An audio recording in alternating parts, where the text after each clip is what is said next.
Sign them. Elena Vale stood in her husband's office, divorce papers trembling in her hands. 3 years of marriage, 3 years of being invisible, ignored, treated like expensive furniture in Adrian Moretti's penthouse.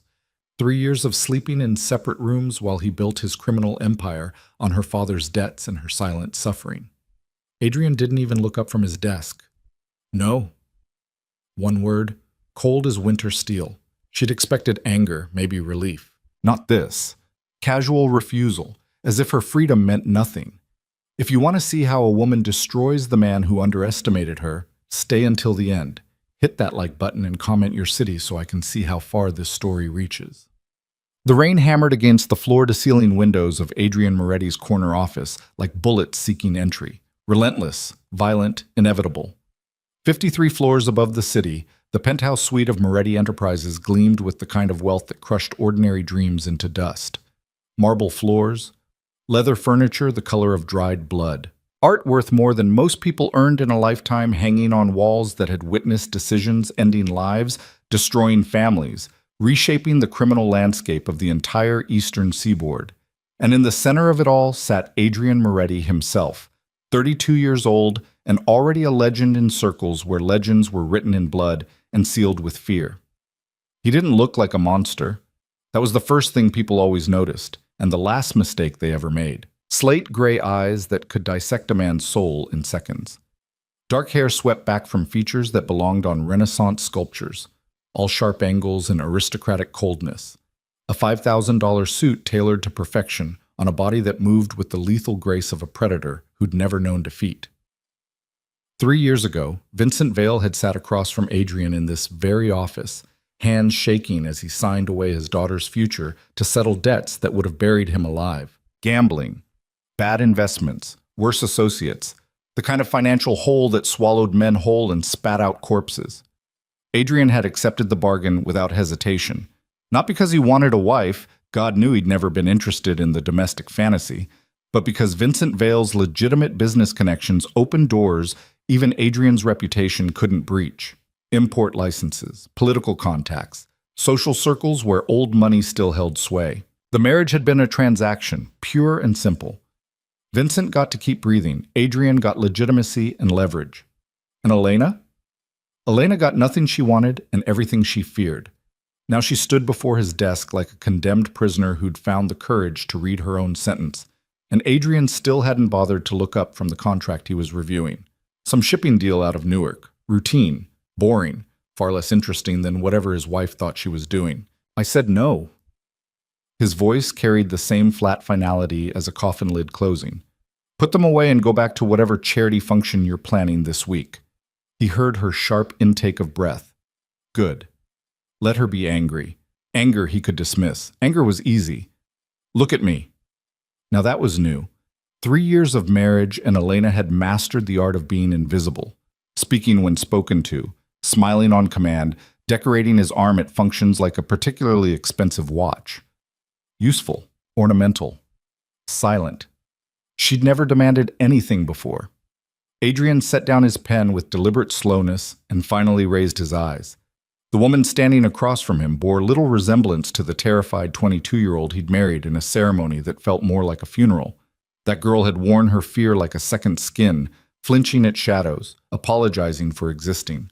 This woman stood with her spine straight as a blade. Elena Vale, no, Elena Moretti, though she'd never used his name if she could avoid it, had always been beautiful in that quiet way that crept up on you. Honey-colored hair that caught light like silk. Eyes the color of warm cognac.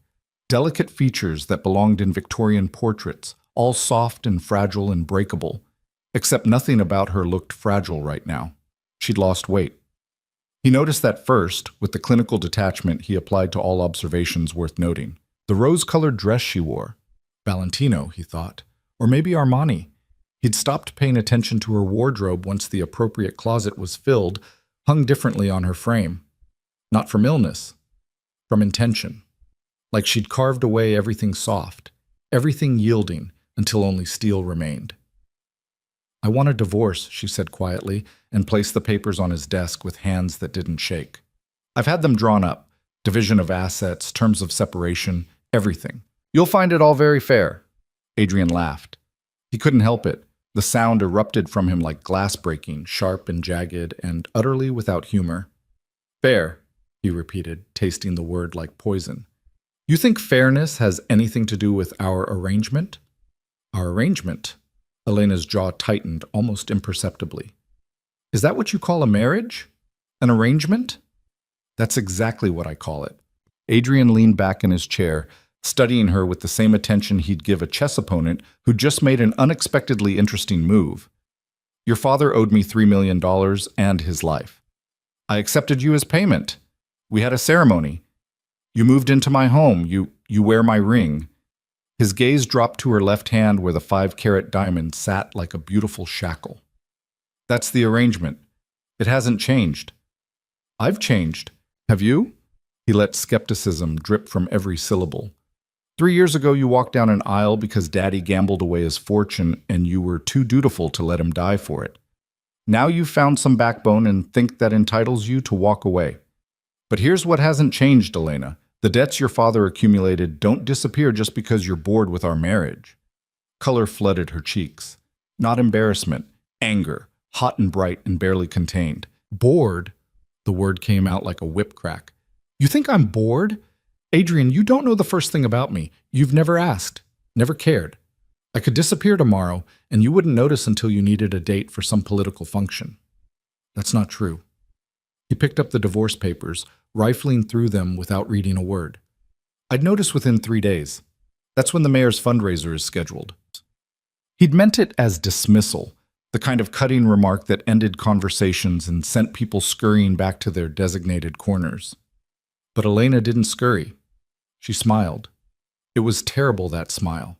Beautiful and broken and full of something that looked almost like pity. You just proved my point, she said softly. Sign the papers, Adrian. Let me go. You don't want a wife, you want a prop, and I'm done playing that role.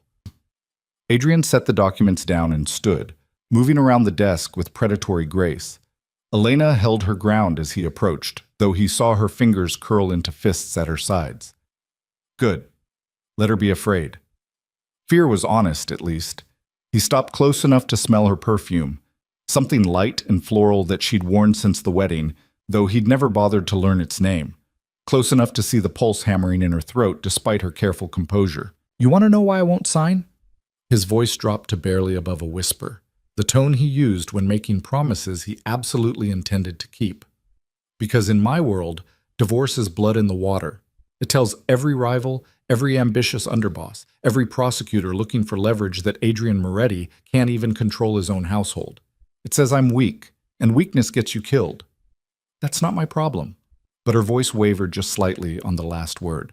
It became your problem the moment you said, I do. He reached out and caught her left hand, thumb pressing against the massive diamond weighing down her finger. This ring means you're under my protection. It means anyone who touches you answers to me. You think you want freedom? Fine. Walk out that door without my name attached to yours and see how long you last before my enemies use you as leverage. Elena jerked her hand away like he'd burned her. You're holding me hostage. I'm keeping you alive. Adrian returned to his desk, already dismissing her from his thoughts. The shipping contract needed his signature by end of day, and this conversation had wasted enough time. Now take your papers and go. We're done here. He heard her sharp exhalation, felt the weight of her stare boring into the back of his skull. When she spoke again, her voice carried a quality he'd never heard before, something cold and calculated and dangerous. You're right about one thing, Elena said. We are done, but not the way you think. The door clicked shut behind her with the finality of a declaration of war. Adrian told himself he didn't care. She'd throw her tantrum, realize how good she had it, and fall back into line. They always did. Women like Elena, sheltered, soft, raised on fairy tales about love and happy endings, they didn't have the stomach for real rebellion. He signed the shipping contract and moved on to the next crisis, the next deal, the next power play in an endless game where hesitation meant death. He had no idea the ground beneath his empire had already started to crack. 2 days later, Elena descended the curved staircase of the Moretti penthouse at precisely 7:45 in the evening, dressed for the mayor's fundraiser in a gown that cost more than her childhood home. midnight blue silk that swept the floor, diamonds at her throat and ears, Adrian's diamonds, bought without consultation, presented without ceremony, worn because that was the arrangement.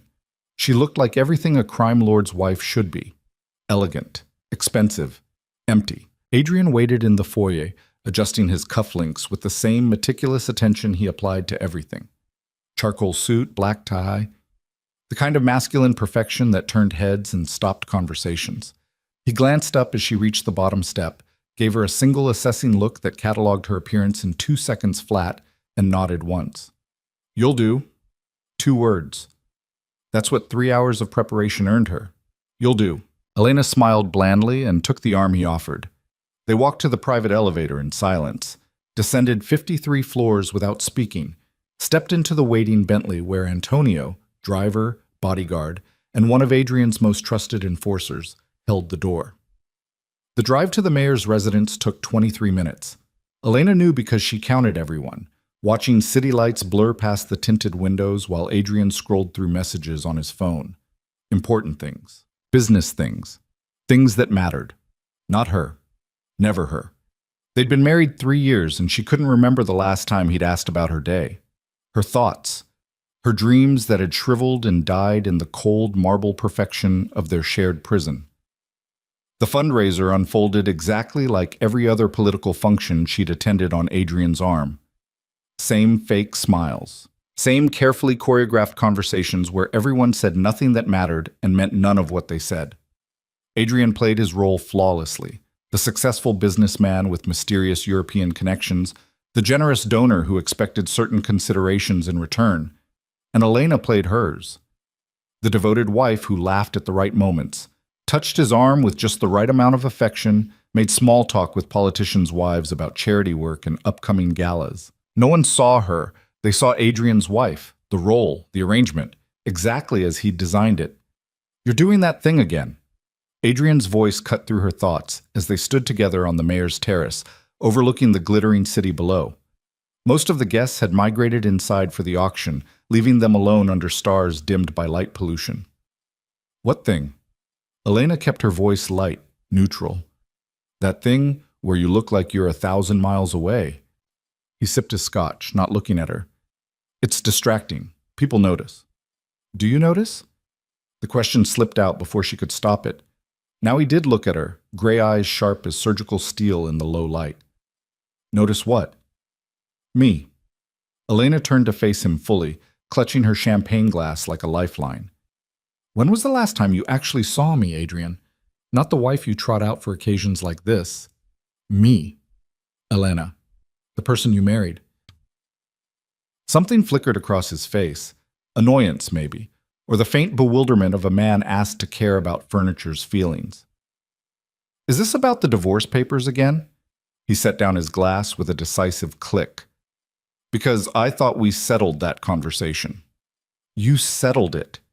She felt something cracking inside her chest, some final restraint that had held for 3 years against the weight of his indifference. "You declared it finished and went back to your contracts and your empire and your very important business, just like always. Just like everything." "Elena, do you know what I did today?" She didn't wait for his answer. "I had breakfast alone. Went to a Pilates class you don't know I take. Had lunch with a friend you've never met. Came home and read in the library for 3 hours. Then I got dressed for this function, knowing you wouldn't compliment the gown or ask if I was looking forward to the evening. You just assess whether I looked appropriate enough to serve my purpose." Adrian's jaw tightened. "I don't have time for me. I know." Elena set down her champagne and started removing her wedding ring. The massive diamond caught the light, throwing rainbow fractures across the terrace. "You never have time for me. That's the point." His hand shot out, catching her wrist before she could slide the ring off completely. "What the hell do you think you're doing?" "Choosing myself." She met his gaze steadily, even as her heart tried to batter its way out of her chest. "For the first time in 3 years, I'm choosing myself over this arrangement, over your empire, over a marriage that was never real in the first place. Put it back." Each word fell like a stone into still water. "No." They stood frozen, his fingers locked around her wrist. her other hand still gripping the ring. Music drifted from inside, something classical and expensive and meaningless. Below them, the city pulsed with life, with people who married for love instead of debt, who built relationships on choice instead of coercion. "You want to embarrass me?" Adrian's voice dropped to that deadly whisper that made grown men confess to crimes they hadn't committed. "Here? At the mayor's fundraiser with half the city's power players inside?" "I want you to see me," Elena said simply. "Just once. I want you to look at me and see a person instead of a prop. I see you perfectly fine." But his eyes slid away from hers, returning to the city's skyline like it held answers to questions he refused to ask. Elena felt the last thread of hope snap clean through.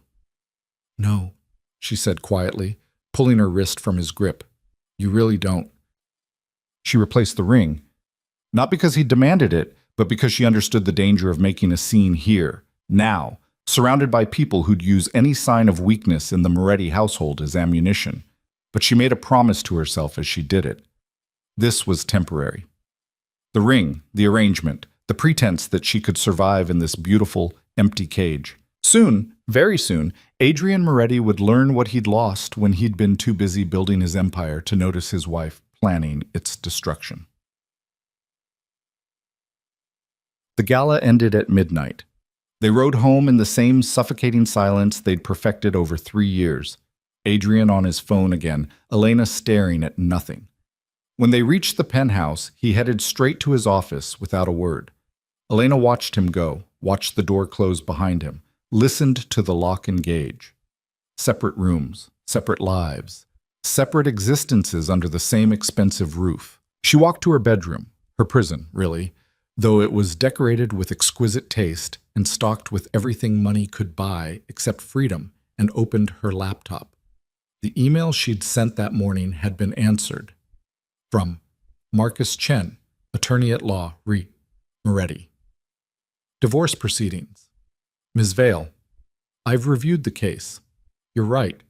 Getting Adrian Moretti to agree to a divorce through conventional legal channels is virtually impossible given his resources and connections. However, I believe I've found an alternative approach that might interest you. Can we meet tomorrow at 2 p.m.? Regards, Marcus. Elena read the message 3 times, then pulled out a burner phone she'd bought with cash at a convenience store Antonio didn't know about. She'd learned a few things in 3 years of being invisible in a crime lord's household. How to move through spaces without being noticed.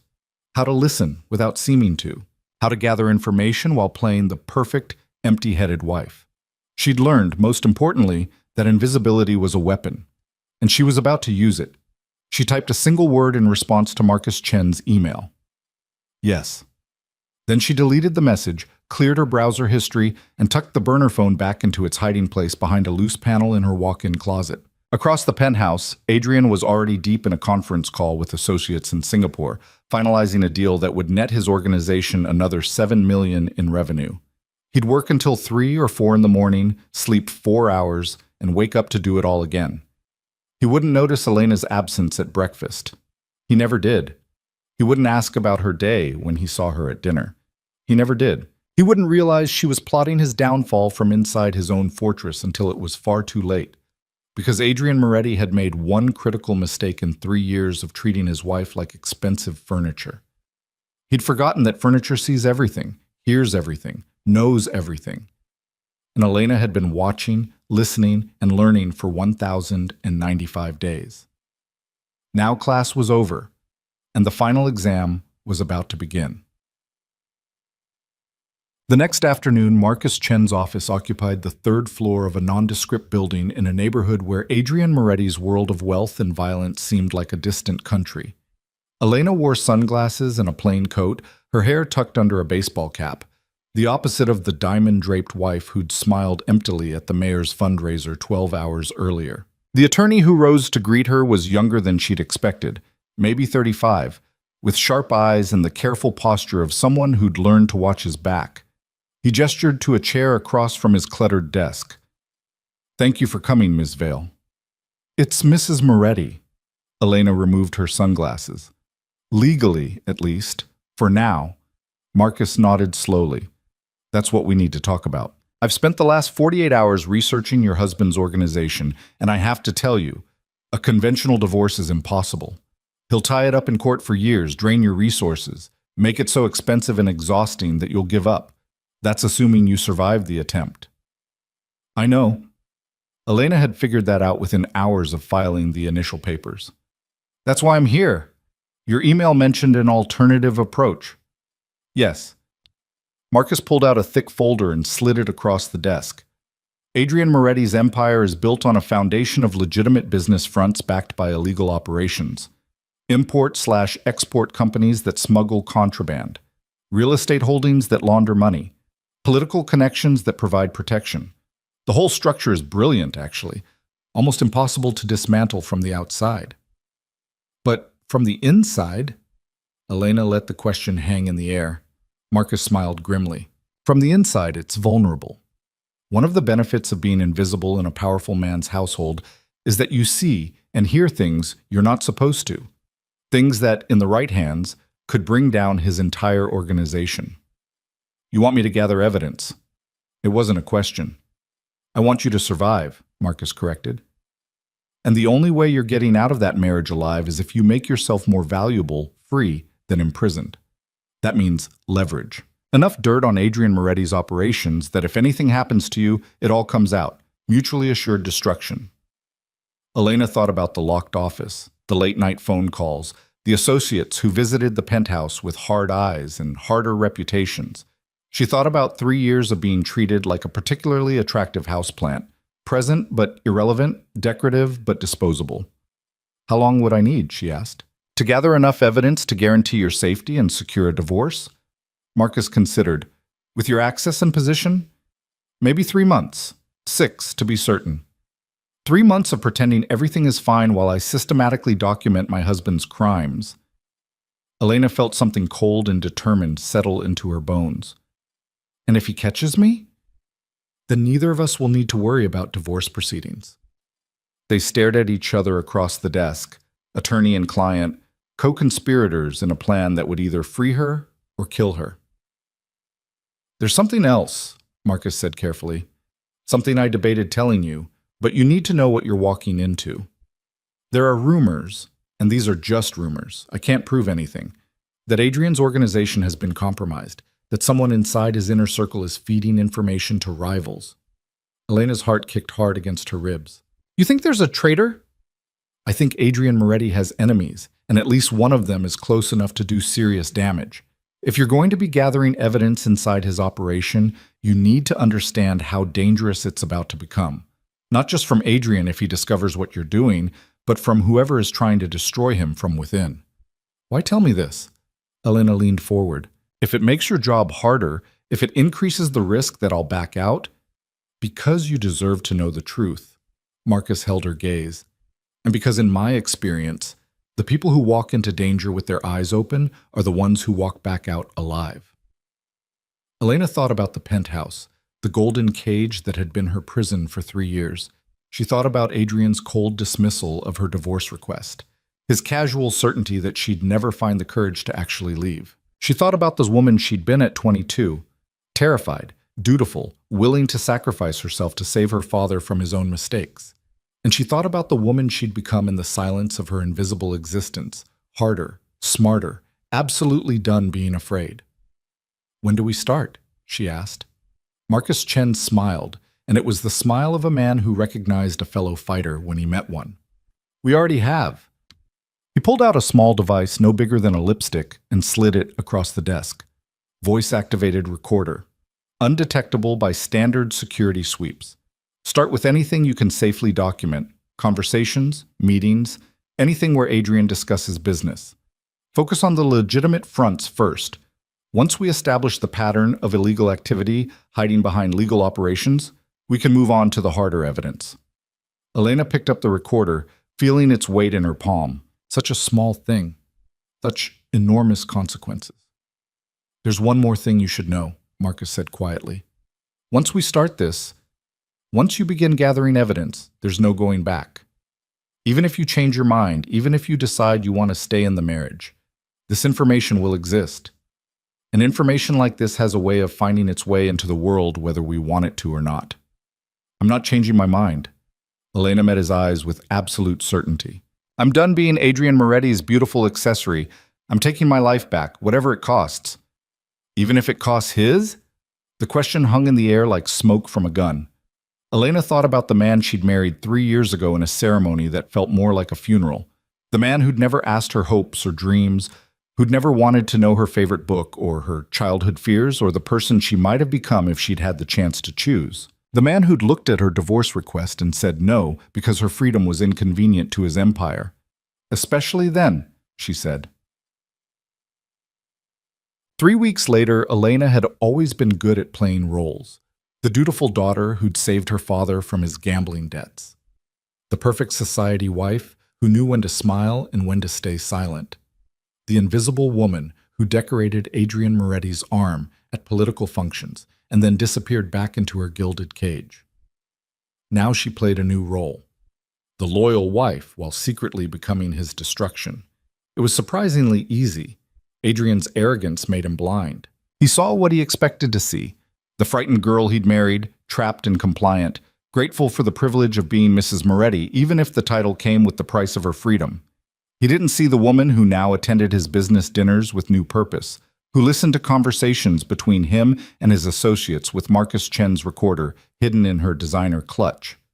He didn't notice when she memorized names, dates, shipment schedules. He certainly didn't realize that his invisible wife was building a case against him, one carefully documented conversation at a time. Elena had learned the geography of his empire through strategic eavesdropping. Victor Hale, his trusted lieutenant, cold eyes and colder reputation, second in command of the entire organization. Dominic Russo, who ran their operations at the port. James Chen, no relation to Marcus, who handled their real estate holdings and money laundering. Antonio, the driver who was really a bodyguard, who was really an enforcer. And then there were the rivals. Dante Russo, whose territory bordered Adrian's and whose ambition outpaced his resources. The Castellano family, old money criminals who viewed Adrian as dangerous new money. Federal prosecutors who'd been trying to build a RICO case against the Morettis for 5 years without success. Elena learned it all, memorized it, documented it, and slowly, carefully, she began to notice something that made her blood run cold. Marcus had been right. There was a traitor in Adrian's organization. She'd first noticed it 3 days ago during a dinner meeting at the penthouse. Adrian, Victor, and Dominic discussing a major shipment coming through the port, something valuable enough that they'd sent their usual restaurant staff away and eaten catered food that Victor himself had picked up. The shipment was supposed to arrive on Thursday. Adrian had been very specific about that. But the next morning, Elena had overheard Victor on the phone in Adrian's office, door slightly ajar because she'd learned to move like a ghost through the penthouse. Victor had been telling someone the shipment was coming Wednesday instead, a full day earlier than Adrian believed. Either Victor had made a mistake, unlikely for a man who'd survived 15 years as Adrian's right hand, or he was deliberately feeding false information. To whom?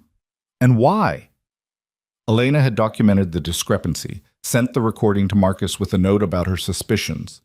His response had come back within the hour. Be careful. If you're right, this is about to get very dangerous very fast. Now, standing in Adrian's office while he worked at his desk, present but invisible, exactly as he preferred, she watched Victor Hale enter with the easy confidence of a man who'd been granted unlimited access to the Empire's secrets. We need to talk about the Castellano situation, Victor said without preamble. Adrian looked up from his computer, frowning. I thought we'd settled that. They stay on their side of the city, we stay on ours. Peaceful coexistence. That was before they made a move on the downtown properties. Victor dropped a folder on the desk. I have it on good authority. They're trying to buy the Henderson building out from under us. Same building we use for... I know what we use it for. Adrian's voice could have frozen fire. He flipped open the folder, scanning the documents inside. Who's your source? Someone inside their organization. Reliable. Victor's face gave away nothing. Elena, standing by the window, pretending to text on her phone, felt her pulse quicken. The recorder in her pocket was capturing every word, but more importantly, her instincts were screaming that something about this conversation was wrong. She'd learned to trust those instincts. They'd kept her alive for 3 years in a world where one wrong word could end in violence. Set up a meeting, Adrian decided. Tomorrow night. Neutral ground. I'll hear them out before we escalate. You sure that's wise? Victor's tone was carefully neutral. The Castellanos don't negotiate. They take. Sitting down with them might make us look weak. Then we'll make sure we don't look weak. Adrian closed the folder. Bring 4 men, armed but not obvious. We'll meet at Russo's restaurant. Dante owes me a favor, and his place is as neutral as we're going to get. Victor nodded and left. Elena waited exactly 60 seconds, then walked toward the office door. Where are you going? Adrian's question stopped her mid-step. She turned, surprised he'd noticed her presence enough to care about her absence. Dinner with Catherine. I mentioned it this morning. Had she? Elena couldn't remember. The lies came so easily now, each one another brick in the wall she was building between who she'd been and who she was becoming. Adrian waved a dismissive hand. Fine. Take Antonio. I don't need a babysitter for dinner with a friend. You don't need one. His eyes returned to his computer screen. You have one anyway. That's not negotiable. Elena bit back her retort. Choose your battles, Marcus always said. Save your ammunition for fights that matter. Of course, she said with the bland politeness she'd perfected. I'll be back by 10. She was out the door before he could respond, before he could see the fury burning behind her carefully neutral expression. You have one anyway. That's not negotiable. Like she was a child, a possession, something to be managed and controlled. Elena descended to the building's garage where Antonio waited beside the Bentley, checking his phone. He looked up as she approached, his expression shifting into the professional neutrality of a man paid to protect and report on his employer's wife. Evening, Mrs. Moretti. Where are we headed? Café Noir on 5th. The lie rolled off her tongue smooth as silk. I'm meeting a friend for dinner. What she didn't tell Antonio, she'd be slipping out the restaurant's back entrance in exactly 20 minutes to meet Marcus Chen 3 blocks away. What she didn't tell Adrian, the evidence she'd gathered in the last 3 weeks was enough to severely damage his legitimate business fronts and implicate at least 6 of his associates in criminal activity. What neither of them knew, Elena had stopped being afraid of the consequences, because the woman who'd begged for a divorce 3 weeks ago no longer existed. In her place stood someone harder, sharper, and absolutely certain of one fundamental truth. Adrian Moretti had built his empire on other people's fear. It was time he learned what it felt like to be afraid. The rain started again as Antonio pulled the Bentley up to Café Noir's entrance, fat droplets splattering against the windshield like accusations. Elena gathered her clutch, the recorder still hidden inside, and reached for the door handle. I'll be about 2 hours, she told Antonio, keeping her voice light. Catherine is never quick about ordering. Antonio nodded, his face professionally blank. I'll be here, Mrs. Moretti. She knew he'd also be reporting her every movement back to Adrian, knew that in approximately 90 seconds, her husband would receive a text. Wife arrived at restaurant. Subject meeting friend for dinner. Clinical, detached, exactly like everything else in her marriage.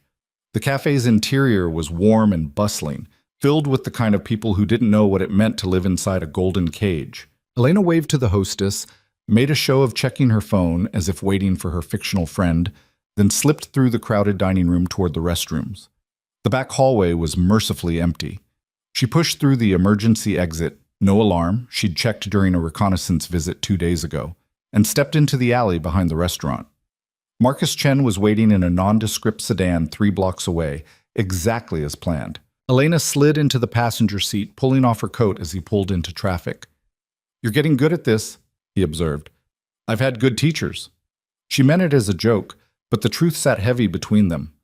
3 weeks of living a double life had taught her skills she'd never imagined needing. How to lie without hesitation. How to move through spaces without drawing attention. How to be 2 people at once, the obedient wife and the woman planning her husband's downfall. Marcus drove them to a parking garage in a neighborhood where nobody would recognize Mrs. Adrian Moretti. They sat in the concrete silence while Elena pulled out the recorder and downloaded the latest files to his laptop. The Victor situation, Marcus said as he listened through headphones to that afternoon's conversation. You were right to flag it. The discrepancy between what Adrian was told about the shipment and what Victor reported to his contact, that's not a mistake. So Victor's the traitor. Elena felt a strange mix of vindication and dread. She'd been right, but being right meant the danger had just escalated exponentially. Victor's a traitor, Marcus corrected. There could be others, but he's definitely feeding information to someone. The question is who? Does it matter? Elena wrapped her arms around herself despite the car's warmth. Either way, Adrian's organization is compromised. Either way, when this comes out, people will die. Marcus's bluntness cut through her words like a scalpel. That's the reality of what we're doing, Elena. We're not just documenting crimes for a divorce proceeding anymore. We're sitting on intelligence about a criminal organization eating itself from the inside. And when that kind of thing explodes, it takes everyone nearby with it. Elena thought about the penthouse, about Antonio waiting outside the restaurant, about Adrian sitting in his office moving pieces on a chessboard he didn't realize was rigged against him. I can't go back, she said quietly. Even if I wanted to, even if I destroyed all this evidence and pretended none of it ever happened, I can't unknow what I know. I can't unsee what I've seen. No, Marcus agreed. You can't. They sat in silence for a moment, the weight of impossible choices pressing down like the concrete ceiling above them. There's something else on today's recording, Elena said finally. A meeting Adrian's planning tomorrow night with the Castellano family. Victor convinced him it was necessary, that the Castellanos were making a move on their territory. Marcus's expression sharpened. Where? Russo's restaurant. Dante Russo's place. Adrian said it was neutral ground. Dante Russo. Marcus pulled up something on his laptop, scanning quickly. Connected to the Russo crime family out of Newark. Distant relation to Dominic Russo, who runs Adrian's port operations, but the families have been feuding for years over territory disputes. Adrian said Dante owed him a favor. Maybe he does. Or maybe... Marcus stopped, his face going carefully blank in a way that made Elena's stomach clench. Maybe what? Maybe Victor's setting up a trap. He turned the laptop so she could see the screen.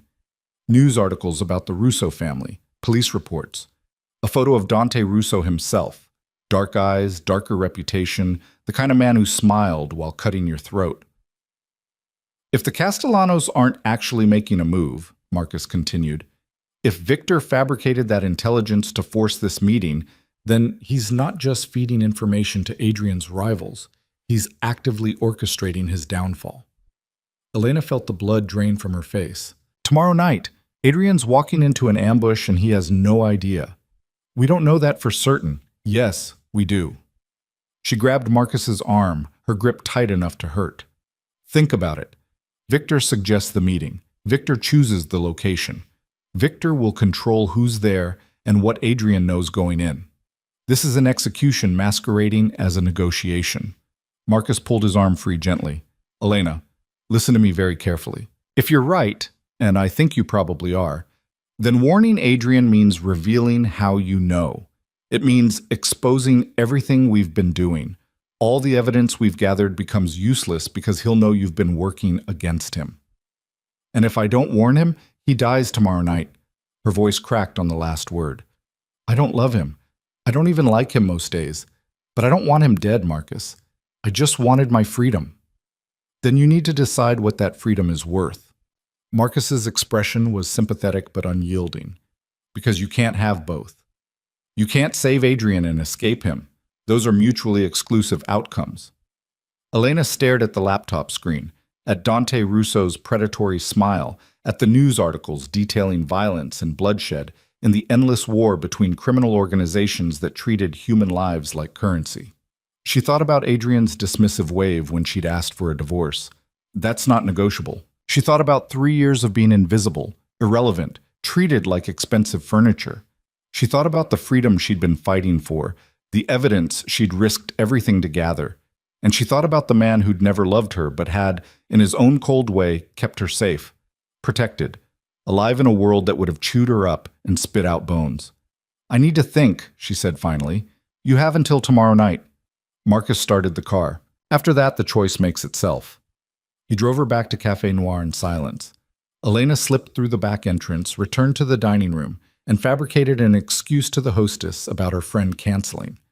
Antonio was waiting at the curb, professional and impassive as always. The drive back to the penthouse took 20 minutes. Elena spent every second trying to solve an equation with no good answer, warn Adrian and lose everything she'd worked for, stay silent and become complicit in murder. Neither option felt like freedom. Both felt like different versions of the same cage. Adrian was still in his office when she arrived home. The door closed, voices murmuring inside.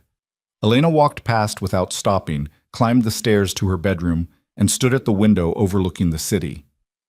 53 floors below, people lived normal lives. They fell in love for real reasons. They got married because they wanted to, not because their fathers had gambling debts. They got divorced when things didn't work out, signed papers, divided assets, moved on. None of them had to choose between justice and complicity, freedom and blood. Elena pressed her forehead against the cold glass and made her decision. The next morning, she found Adrian in the dining room having breakfast while reading the financial section.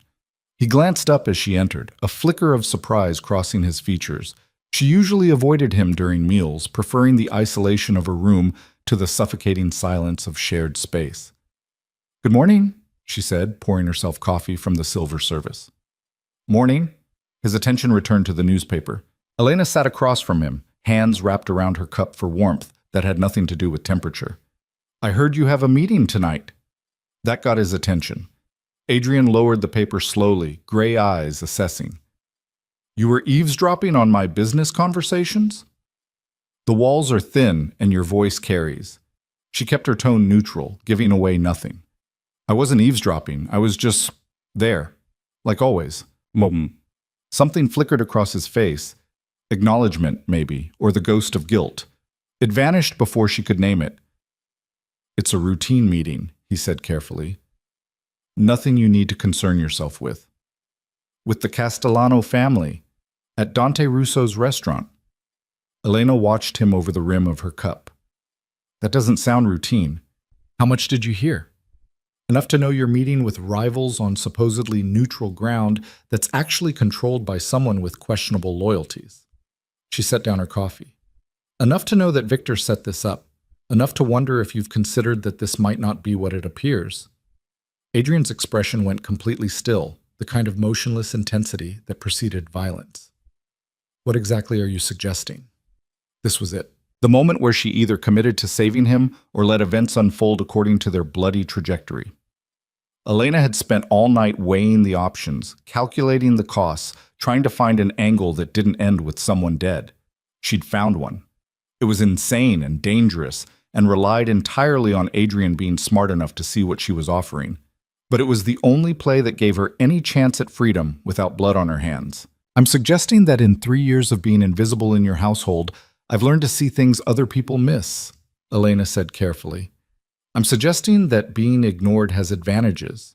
People say things around me they wouldn't say otherwise. They forget I'm there. They assume I don't understand what I'm hearing." "And what have you heard that makes you question Victor's loyalty?" She couldn't tell him everything. That would expose Marcus, expose the evidence, expose her entire plan. But she could tell him enough to plant the seed of doubt. "Last week, during the dinner meeting about the port shipment, Victor told you it was arriving Thursday.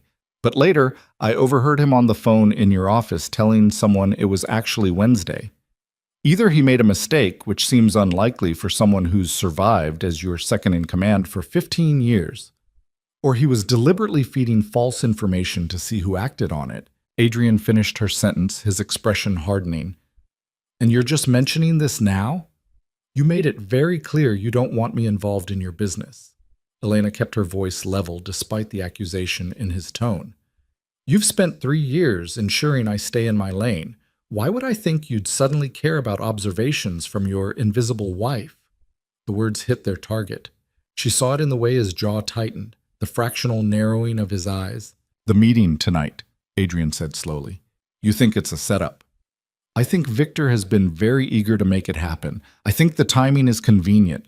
I think you should ask yourself who benefits if you walk into Dante Russo's restaurant and don't walk back out." They stared at each other across the breakfast table, across 3 years of carefully constructed distance, across the ruins of a marriage that had never been real. Why tell me this? Adrian's question cut through the silence like a blade. If I'm out of the way, you get your divorce by default. You'd be free.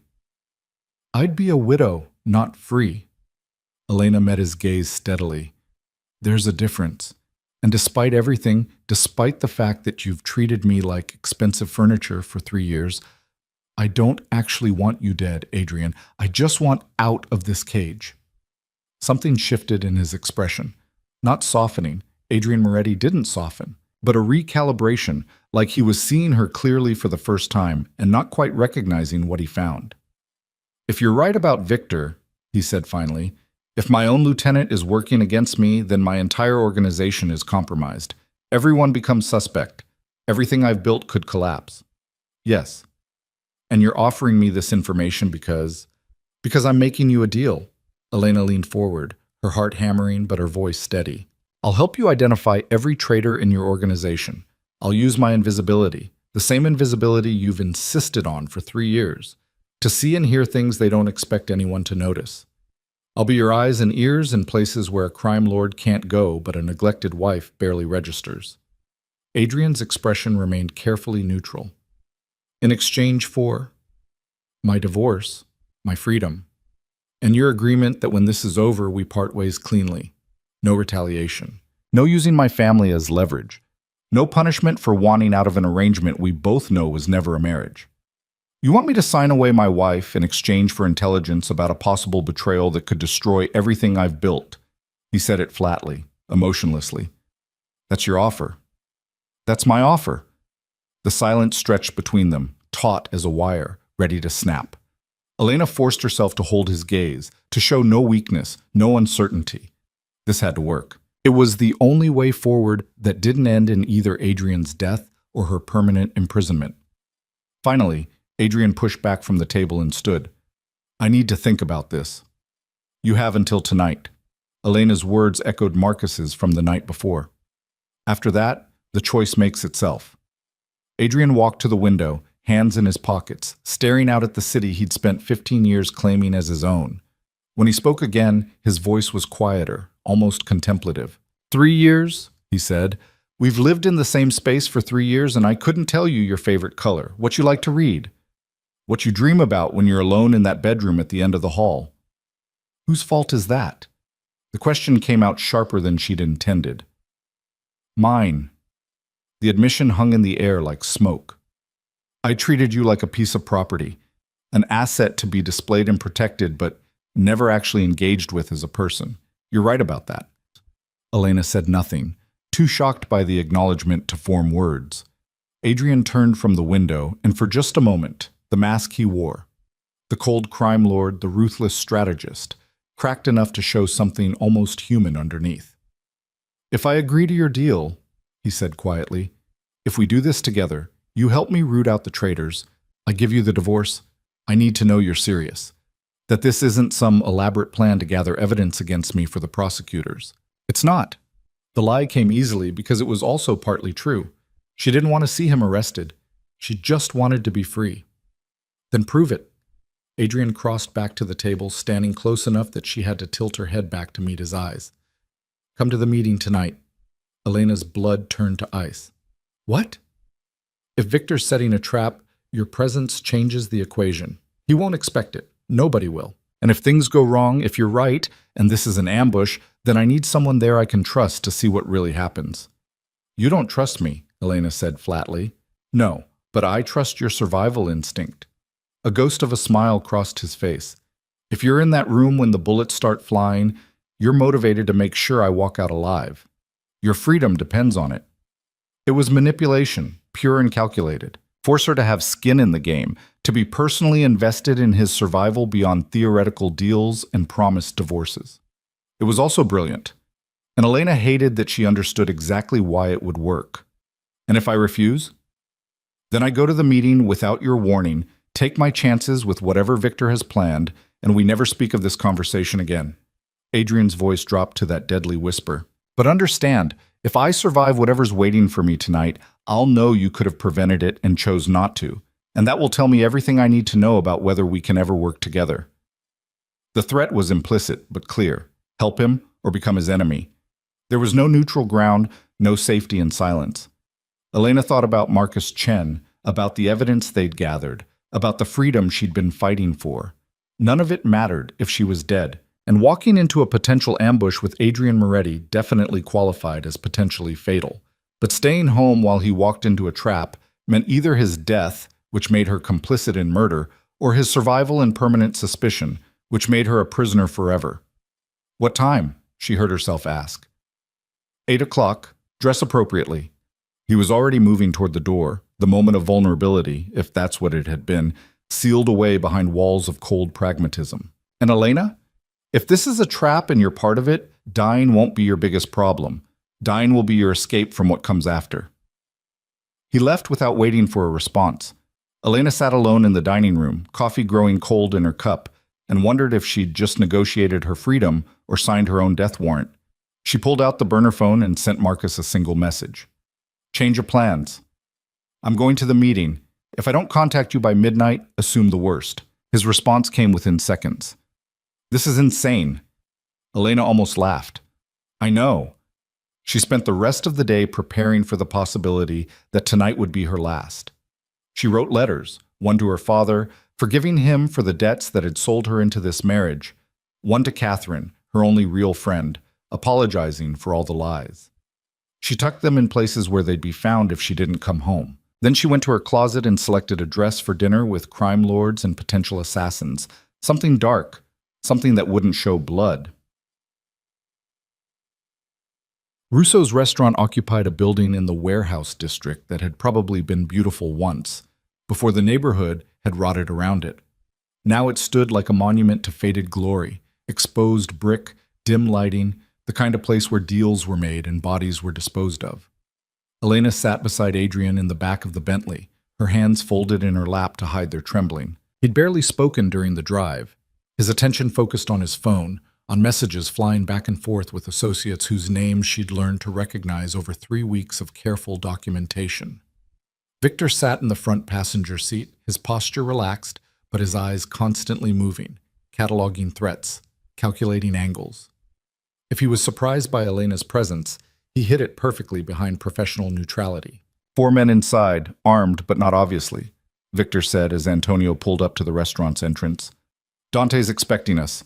I've confirmed the Castellanos will be there. Should be just the old man and his son." "Good." Adrian's voice was calm, giving away nothing. "Stay close, but not too close. I want room to negotiate, but backup within reach." "And Mrs. Moretti?" Victor's gaze flicked to Elena in the rearview mirror. "Stays with me." Adrian opened his door without waiting for Antonio. "Let's get this over with."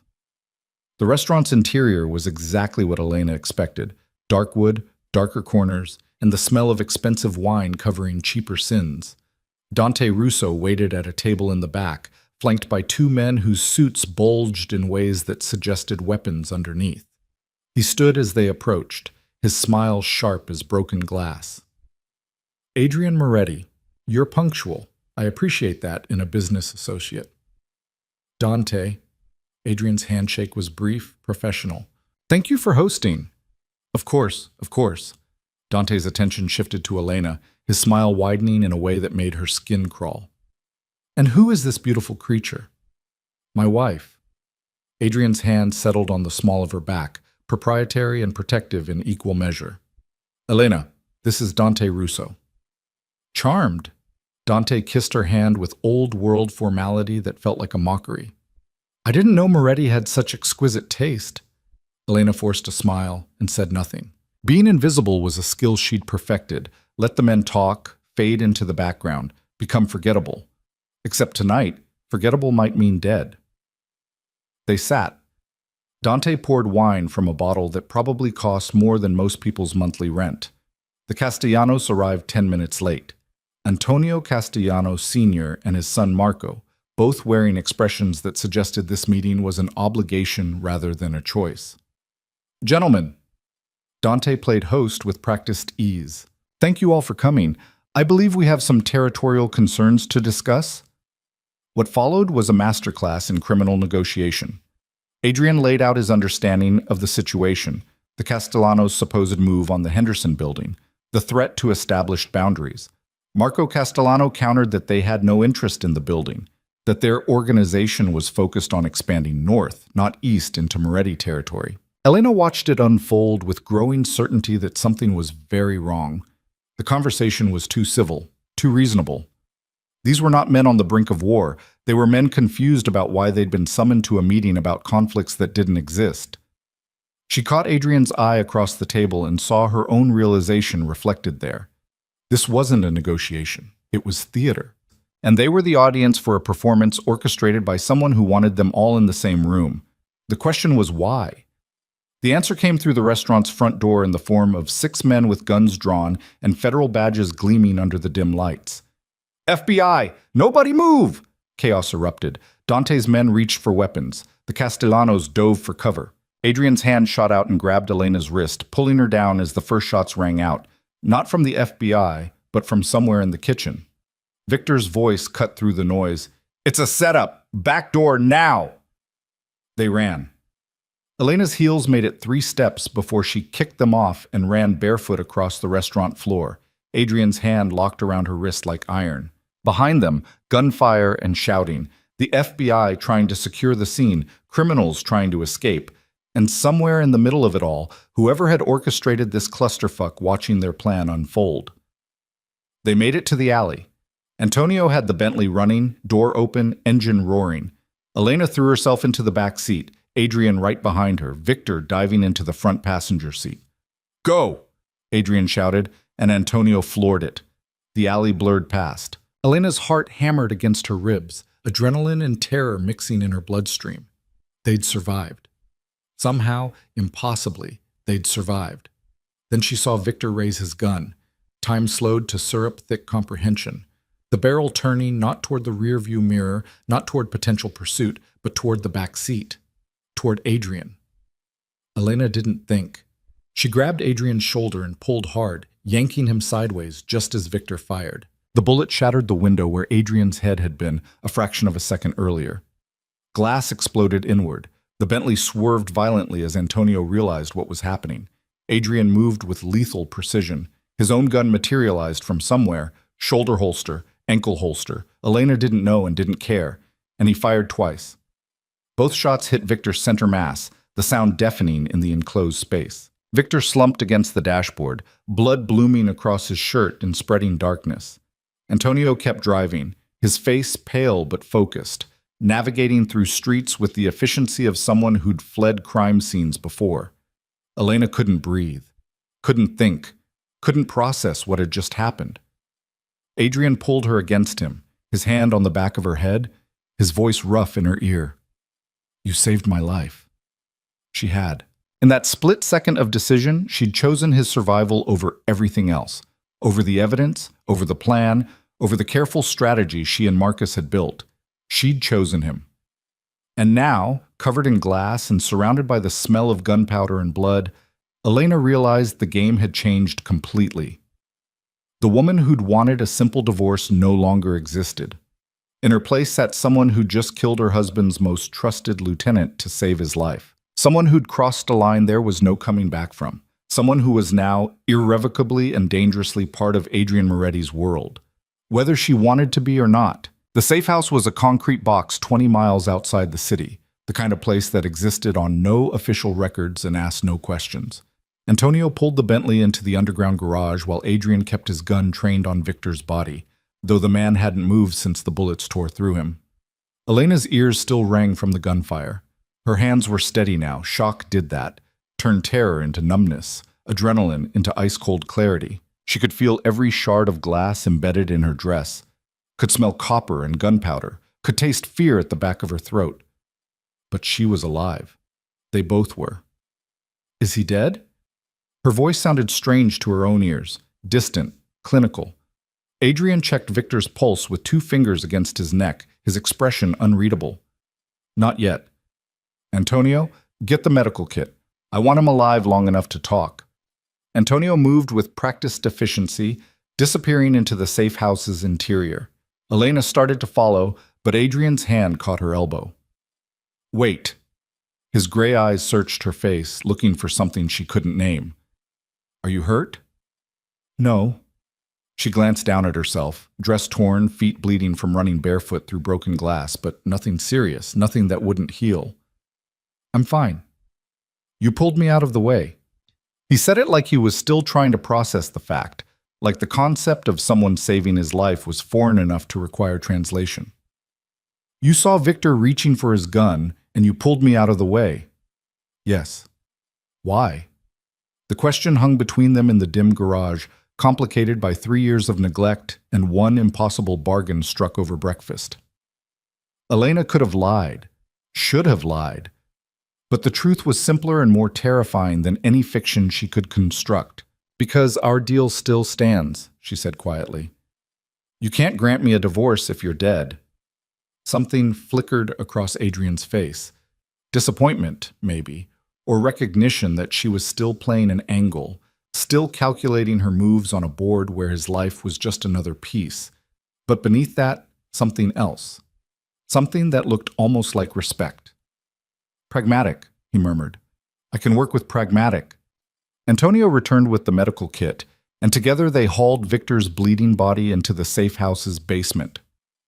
The room was exactly what Elena expected. Bare concrete, a metal table, restraints built into the walls. A place designed for extracting truth through methods she didn't want to imagine. They secured Victor to the table. Adrian worked on stopping the bleeding with field medicine efficiency that spoke of experience Elena didn't want to examine too closely. Victor's eyes fluttered open halfway through, confusion giving way to pain, giving way to the terrible understanding that he'd failed. Welcome back, Adrian said with chilling calm. We're going to have a conversation about who you've been working for and how long this has been going on. How that conversation goes depends entirely on how cooperative you decide to be. Victor coughed, blood flecking his lips. Go to hell. Eventually, Adrian pulled up a chair and sat, relaxed as if they were discussing stock portfolios instead of treason. But first, you're going to tell me everything. Who recruited you? Dante? The Castellanos? The feds? You're already dead. Victor's voice was ragged but defiant. You just don't know it yet. The whole organization is rotten, Adrian. Everyone's turned or turning, and when it all comes down... Adrian backhanded him hard enough that Elena flinched. I didn't ask for a speech. I asked for names. What followed was brutal and efficient. Adrian applied pressure, sometimes literal, sometimes psychological, and Victor's resistance crumbled piece by piece. The basement filled with names, dates, coordinates of shipments that had been compromised, meetings that had been bugged, associates who'd been feeding information to rival organizations. Elena stood against the wall and listened to the dismantling of an empire. She should have felt triumphant. This was evidence, real, and documented by Victor's own admissions. This was everything she and Marcus had been working toward. But watching Adrian's face as he learned the full scope of the betrayal, seeing the cold fury give way to something that looked almost like grief, she felt only a hollow ache. Dante Russo, Victor finally gasped out. He's been coordinating it all. Payments, information exchange, the FBI raid tonight. He wanted you and the Castellanos in the same room so the feds could grab everyone at once. Weaken all the territories, create a power vacuum he could fill. And you helped him because? Because you're a monster, Adrian. Victor's laugh turned into a cough. You think being cold and ruthless makes you untouchable? It makes you alone. Nobody's loyal to a man who treats them like chess pieces. We're all just waiting for the right moment to jump ship. Adrian stood abruptly, his chair scraping against concrete. He walked to where Elena stood, his movements controlled but his eyes blazing with barely contained rage. Get out, he said quietly. What? Go upstairs. Antonio will take you back to the penthouse. Pack whatever you need. We're going somewhere safe until I can figure out how deep this goes. I'm not leaving. The words surprised her as much as they clearly surprised him. But she meant them. You brought me into this. You wanted me at that meeting, wanted me to see what happened. I saw. And now I'm seeing this through. Elena, no. She stepped closer, close enough to see the gold flecks in his gray eyes, close enough to smell gunpowder still clinging to his clothes. You were right this morning. If we're doing this, if we're rooting out every traitor in your organization, then we do it together. That was the deal. Adrian stared at her for a long moment, And she watched the calculation happen behind his eyes, weighing the risks of trusting her against the risks of sending her away where he couldn't control what she did or said. Finally, he nodded once. Fine, but you follow my lead, and you do exactly what I tell you. No questions, no arguments. Understood? Understood. He turned back to Victor. One more question. Who else?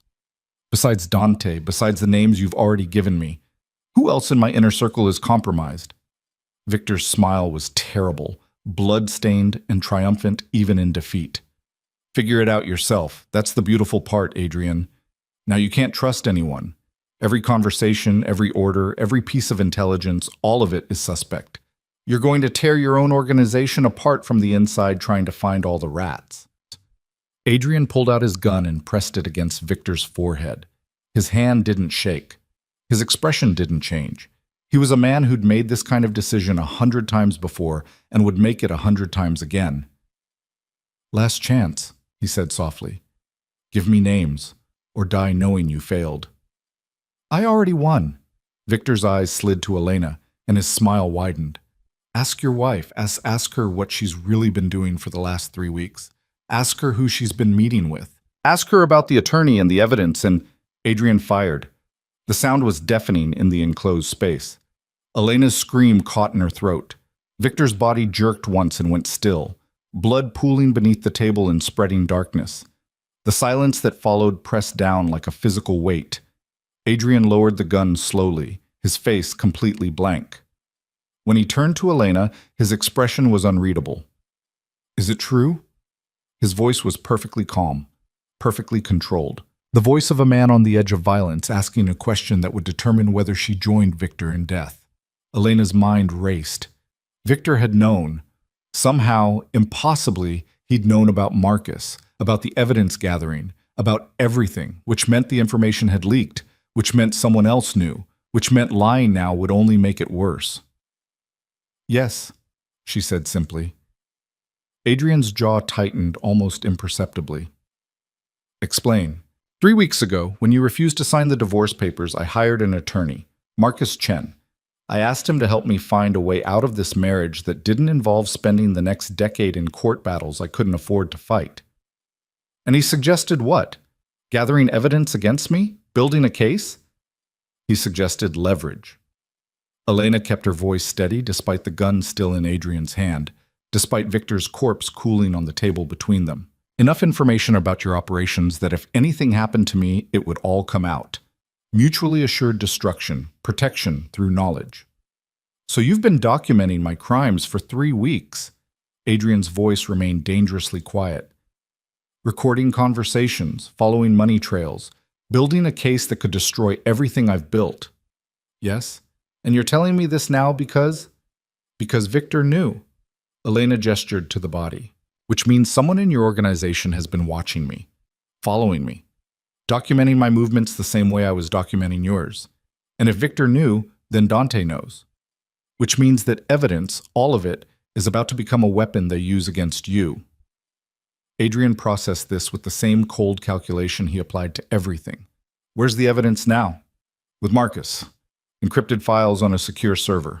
If I don't check in regularly, he sends everything to law enforcement. Of course he does. Adrian holstered his gun and pulled out his phone. Call him. Tell him you need to meet. Tonight. Right now. Why?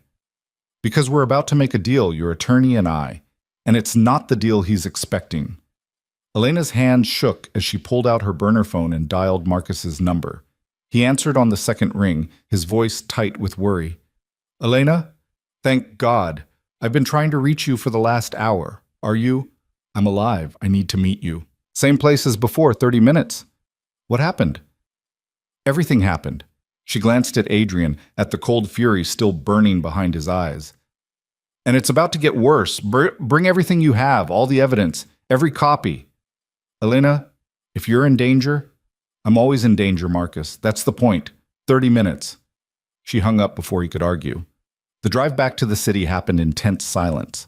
Antonio behind the wheel, Adrian beside her in the back seat, both of them covered in Victor's blood and the wreckage of the empire they'd spent the evening watching crumble. I should kill you, Adrian said quietly as city lights began to appear on the horizon. You understand that, right? By every rule I've ever lived by every code that governs my world, betrayal gets punished with death. No exceptions. I know. But you saved my life tonight. Pulled me out of the path of a bullet that had my name on it. That buys you something. Not absolution. Nothing buys that. But maybe a chance to explain why I shouldn't put a bullet in you the moment we've secured the evidence. Elena turned to face him, and for the first time in 3 years, she let him see everything she'd been hiding. The anger, the desperation, the bone-deep exhaustion of being invisible while trying to survive. You want to know why you shouldn't kill me? Her voice was steady despite the fear coursing through her veins. Because I'm the only person in your organization who's been completely honest with you from the beginning. I told you I wanted a divorce. I told you I'd help you find the traitors in exchange for my freedom. I made you a deal, and I've kept my end of it.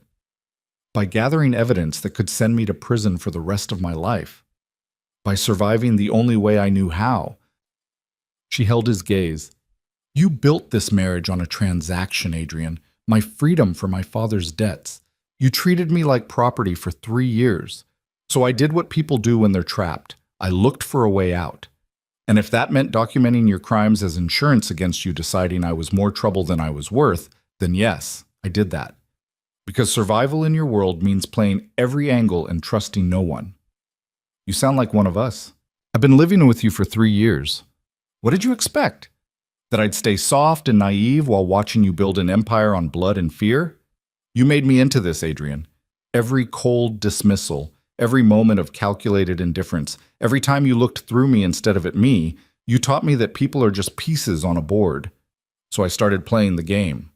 Silence fell between them, heavy with things neither could say. Antonio pulled into the parking garage where Marcus would be waiting, and Adrian leaned close enough that Elena could feel his breath against her ear. When this is over, he murmured, when we've dealt with Dante and secured the evidence and figured out who else in my organization wants me dead, you and I are going to have a very long conversation about trust and consequences. Clear? Crystal. They found Marcus exactly where Elena expected him. Same car, same parking garage, same expression of controlled panic that suggested he knew things had spiraled far beyond his ability to manage. He stood as Adrian approached, his hand moving towards something in his jacket pocket. Adrian had his own gun out before Marcus could complete the motion. Hands where I can see them, Adrian said pleasantly. You must be the attorney who's been helping my wife document my criminal activities. Marcus Chen, I presume. Marcus's eyes flicked to Elena. Are you okay? Define okay. She moved to stand between them, a human shield neither of them had asked for. Adrian knows everything. Victor knew everything. Which means Dante Russo knows everything. And right now, that evidence you've been gathering is the only thing keeping all of us alive. I don't understand. Victor was a traitor, Adrian cut in, holstering his weapon in a show of good faith that Elena didn't entirely believe. He's been feeding information to Dante Russo for months, maybe longer. Tonight was supposed to be my execution disguised as a negotiation. It failed. Victor's dead.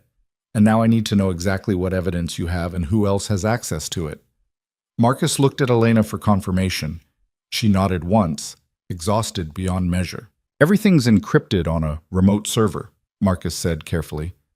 3 weeks of recorded conversations, financial documents, shipping manifests, enough to implicate Adrian and at least 6 of his associates in RICO violations, money laundering, and trafficking. And if Elena dies, if she disappears, what happens to that evidence? It gets automatically sent to the FBI, the U.S. Attorney's Office, and 3 major newspapers. Marcus's voice was steady, professional. Dead man's switch. Elena has to check in every 72 hours or the system assumes she's been compromised. Adrian smiled, and it was terrible to watch, like seeing a shark decide whether to bite or swim past.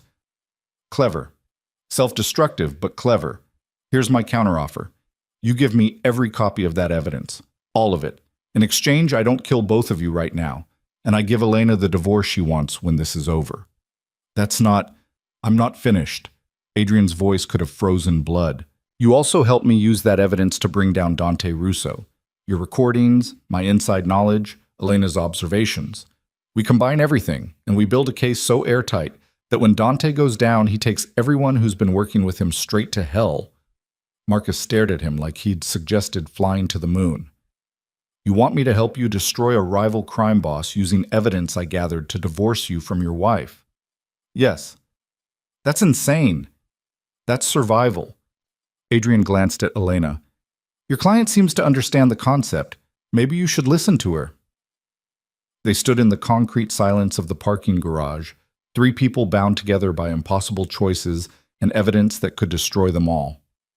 Elena felt the weight of the moment pressing down. This was the fulcrum point, the instant where everything tipped one direction or another.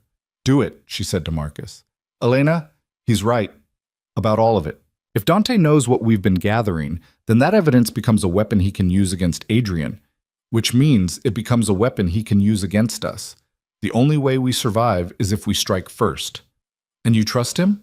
Marcus's question was pointed. After 3 years of treating you like property, after refusing your divorce, after everything, you trust Adrian Moretti to keep his word? Elena looked at her husband, at the man who'd held a gun to her head in all but literal terms for 3 years, who'd just executed his most trusted lieutenant, who'd built an empire on fear and blood and ruthless calculation. No, she said honestly. But I trust that he wants to survive, and right now, that's enough. Adrian's expression shifted almost imperceptibly. Surprise, maybe, or appreciation for her brutal honesty. Smart woman. Marcus pulled out his laptop and began the process of downloading files while Adrian made phone calls, his voice low and urgent as he spoke to associates Elena recognized from 3 weeks of careful eavesdropping. Antonio stood guard at the garage entrance, watching for threats that could come from any direction. And Elena stood in the center of it all, caught between the woman she'd been and the woman she was becoming. The girl who'd married to save her father would never have survived tonight. But the woman who'd pulled a trigger, metaphorically, if not literally, to save a man she didn't love, had crossed into territory there was no retreating from. I need you to understand something, Adrian said, appearing beside her while Marcus worked. His voice was quiet enough that only she could hear. What happened tonight, Victor, the setup, all of it. That's the world you've been living in for 3 years. I kept you separate from it because I thought I was protecting you. Turns out I was just making you vulnerable. I was already vulnerable. Elena kept her eyes on Marcus's laptop screen. The moment you bought me from my father, I became collateral in a war I didn't understand. Being kept separate didn't protect me. It just meant I didn't see the danger coming. And now you do. Now I do. She turned to face him. So here's what I need you to understand. I don't want to be in your world, Adrian. I don't want to build empires on fear or negotiate with criminals or spend my life looking over my shoulder for the next betrayal. But I also don't want to be the naive girl who gets used as leverage because everyone assumes she's too fragile to matter. So if we're doing this, if we're taking down Dante and cleaning house and surviving whatever comes next, then you treat me like a partner. Not property, not a liability, an equal. You're asking me to trust you. I'm demanding that you respect me. The distinction mattered, and she saw the moment he understood it. Trust is earned, respect is owed, especially from a man who owes me his life. Adrian studied her face in the dim light, and for the first time since she'd known him, his mask slipped enough to show something genuine underneath. Not softness, he'd never be soft, but recognition, maybe even admiration. You're nothing like I thought you were, he said quietly. No, I'm exactly who I've always been. You just never bothered to look. Marcus interrupted before Adrian could respond. His laptop turned to show them a screen full of files. Everything's here. Recordings, documents, financial trails. 3 weeks of evidence that could take down half the criminal organizations on the Eastern Seaboard. Good. Adrian pulled out a flash drive and handed it to Marcus. Copy everything to this. Then we're going to go through it line by line and figure out exactly who's been helping Dante gut my organization from the inside. And then? Then we return the favor. They worked through the night in the safe house, spreading evidence across the basement table where Victor's body had been just hours before. Antonio had disposed of the corpse. Elena didn't ask how and didn't want to know. And now the space held a different kind of violence. The methodical destruction of an empire through information and strategic planning. Adrian moved through the recordings with clinical precision, his face expressionless as he listened to his own conversations played back in his own voice. Elena watched him catalog each piece of intelligence that had been leaked, each moment where Victor had subtly undermined his orders, each instance where information had flowed to enemies who shouldn't have known it. "Dominic," Adrian said suddenly, pausing one of the recordings. "Listen to this conversation, Victor asking about the port schedule, Dominic giving details that weren't in any official reports. He's been feeding Victor inside information." Marcus highlighted the relevant section. "That makes 4 confirmed traitors. Victor, Dominic, and according to the earlier recordings, James Chen and at least 1 federal contact." "James?" Adrian's voice went cold. "My real estate manager. The man who's supposed to be laundering money through property acquisitions. If he's compromised, then every holding we have could be tainted." They worked through the implications, building a picture of an organization that had been systematically gutted over months. Elena provided context for conversations she'd witnessed, filling in gaps with her own observations. Marcus organized the evidence into categories: actionable intelligence, legal liability, leverage. And slowly, through the long hours before dawn, something shifted in the room. They stopped being adversaries and became something else. Not allies exactly. There was too much history and too little trust for that. But co-conspirators bound by mutual necessity and the shared understanding that survival meant working together. "The gala," Elena said suddenly, remembering something from weeks ago. "The mayor's fundraiser where I asked you to see me. Dante was there. I saw him talking to Victor in the corner, thought it was just political networking. But if Victor was already turned by then Dante's been planning this for months." Adrian pulled up a calendar, marking dates. "The mayor's event was 3 weeks ago. That's when you filed divorce papers. That's when you started gathering evidence. And that's when Victor would have realized you were paying attention to things you weren't supposed to notice. So he told Dante," Marcus continued the thought. "And Dante decided to accelerate his timeline. Get everyone, you, the Castellanos, anyone who could challenge him for territory, in one room and let the feds do his dirty work. Except it failed." Elena looked at the evidence spread across the table. "Because I warned Adrian. Because we walked into the trap together instead of Adrian going alone. Because Victor didn't count on his invisible wife being able to connect the dots." Adrian's hand landed on her shoulder, the touch startling in its gentleness. "You saved more than my life tonight. You saved the entire organization. If I'd walked into that meeting without suspecting Victor, without understanding the full scope of the betrayal, you'd be dead or arrested," Elena finished his sentence. "And Dante would be absorbing your territory by morning.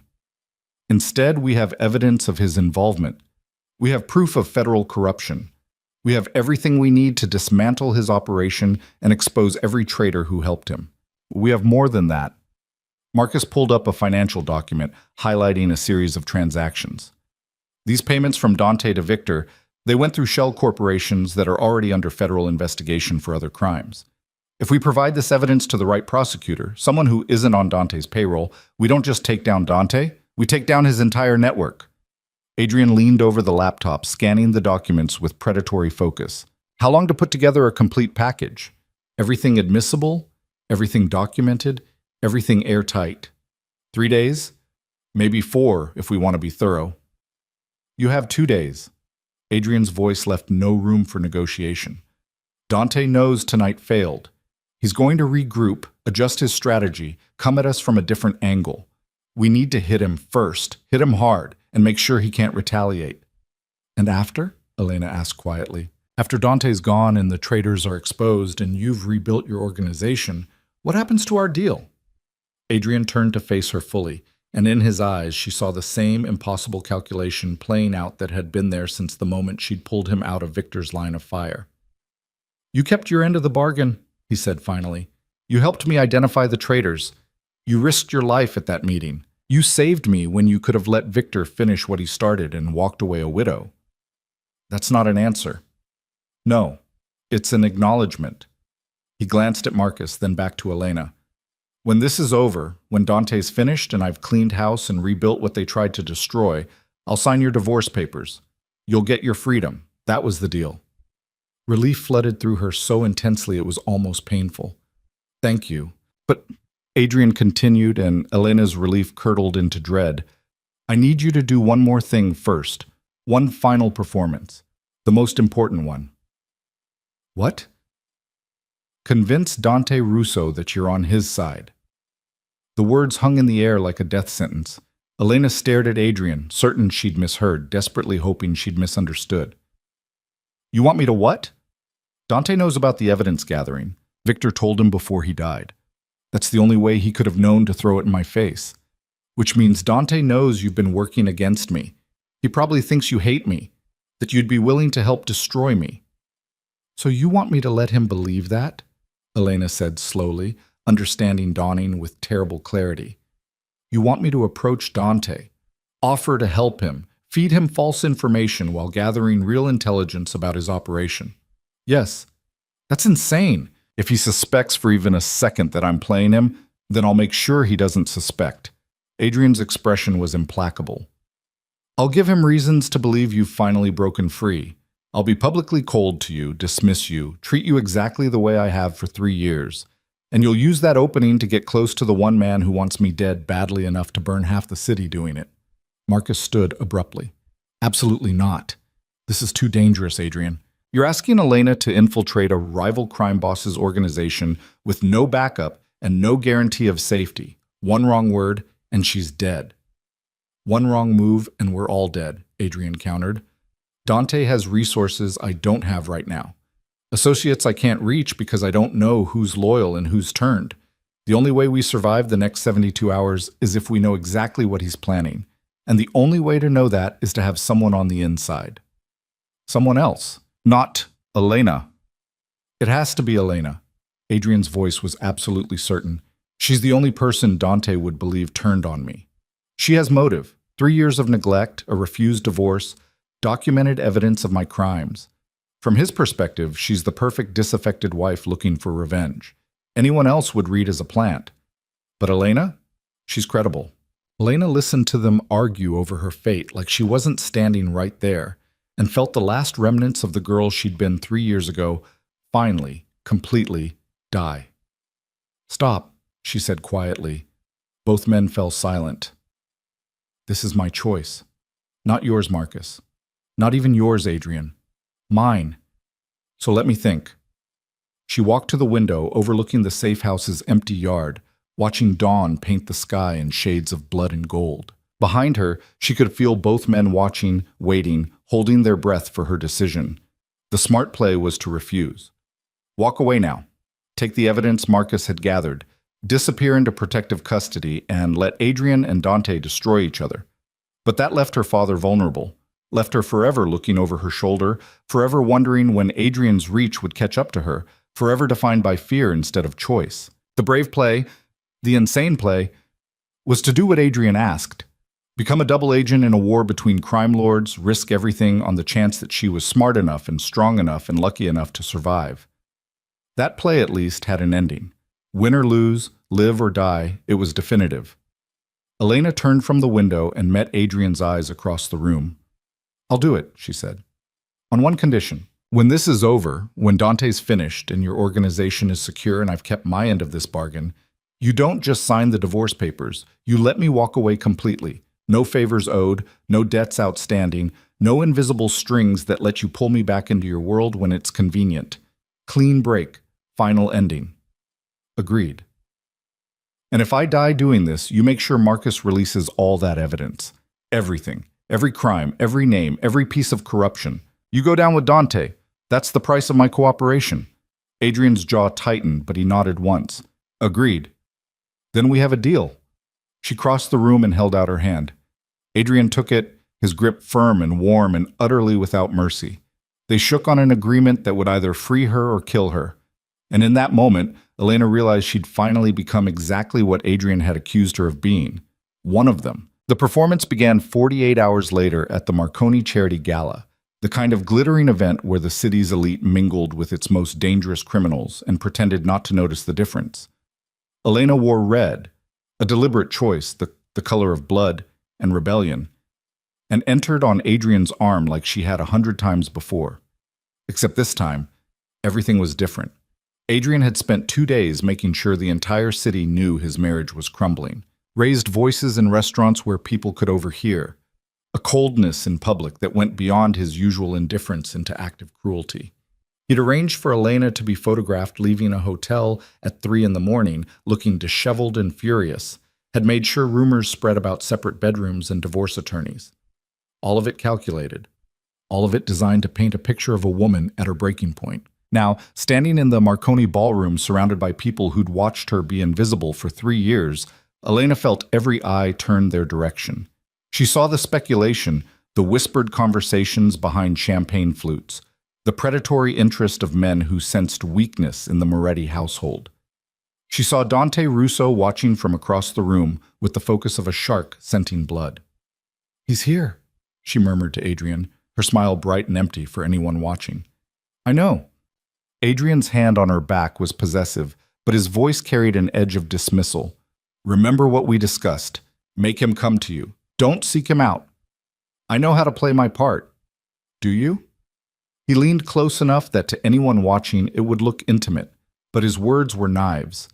Because if you mess this up, if Dante suspects for even a second that you're playing him, he won't just kill you. He'll make an example of you, and I won't be able to stop it without exposing our entire plan.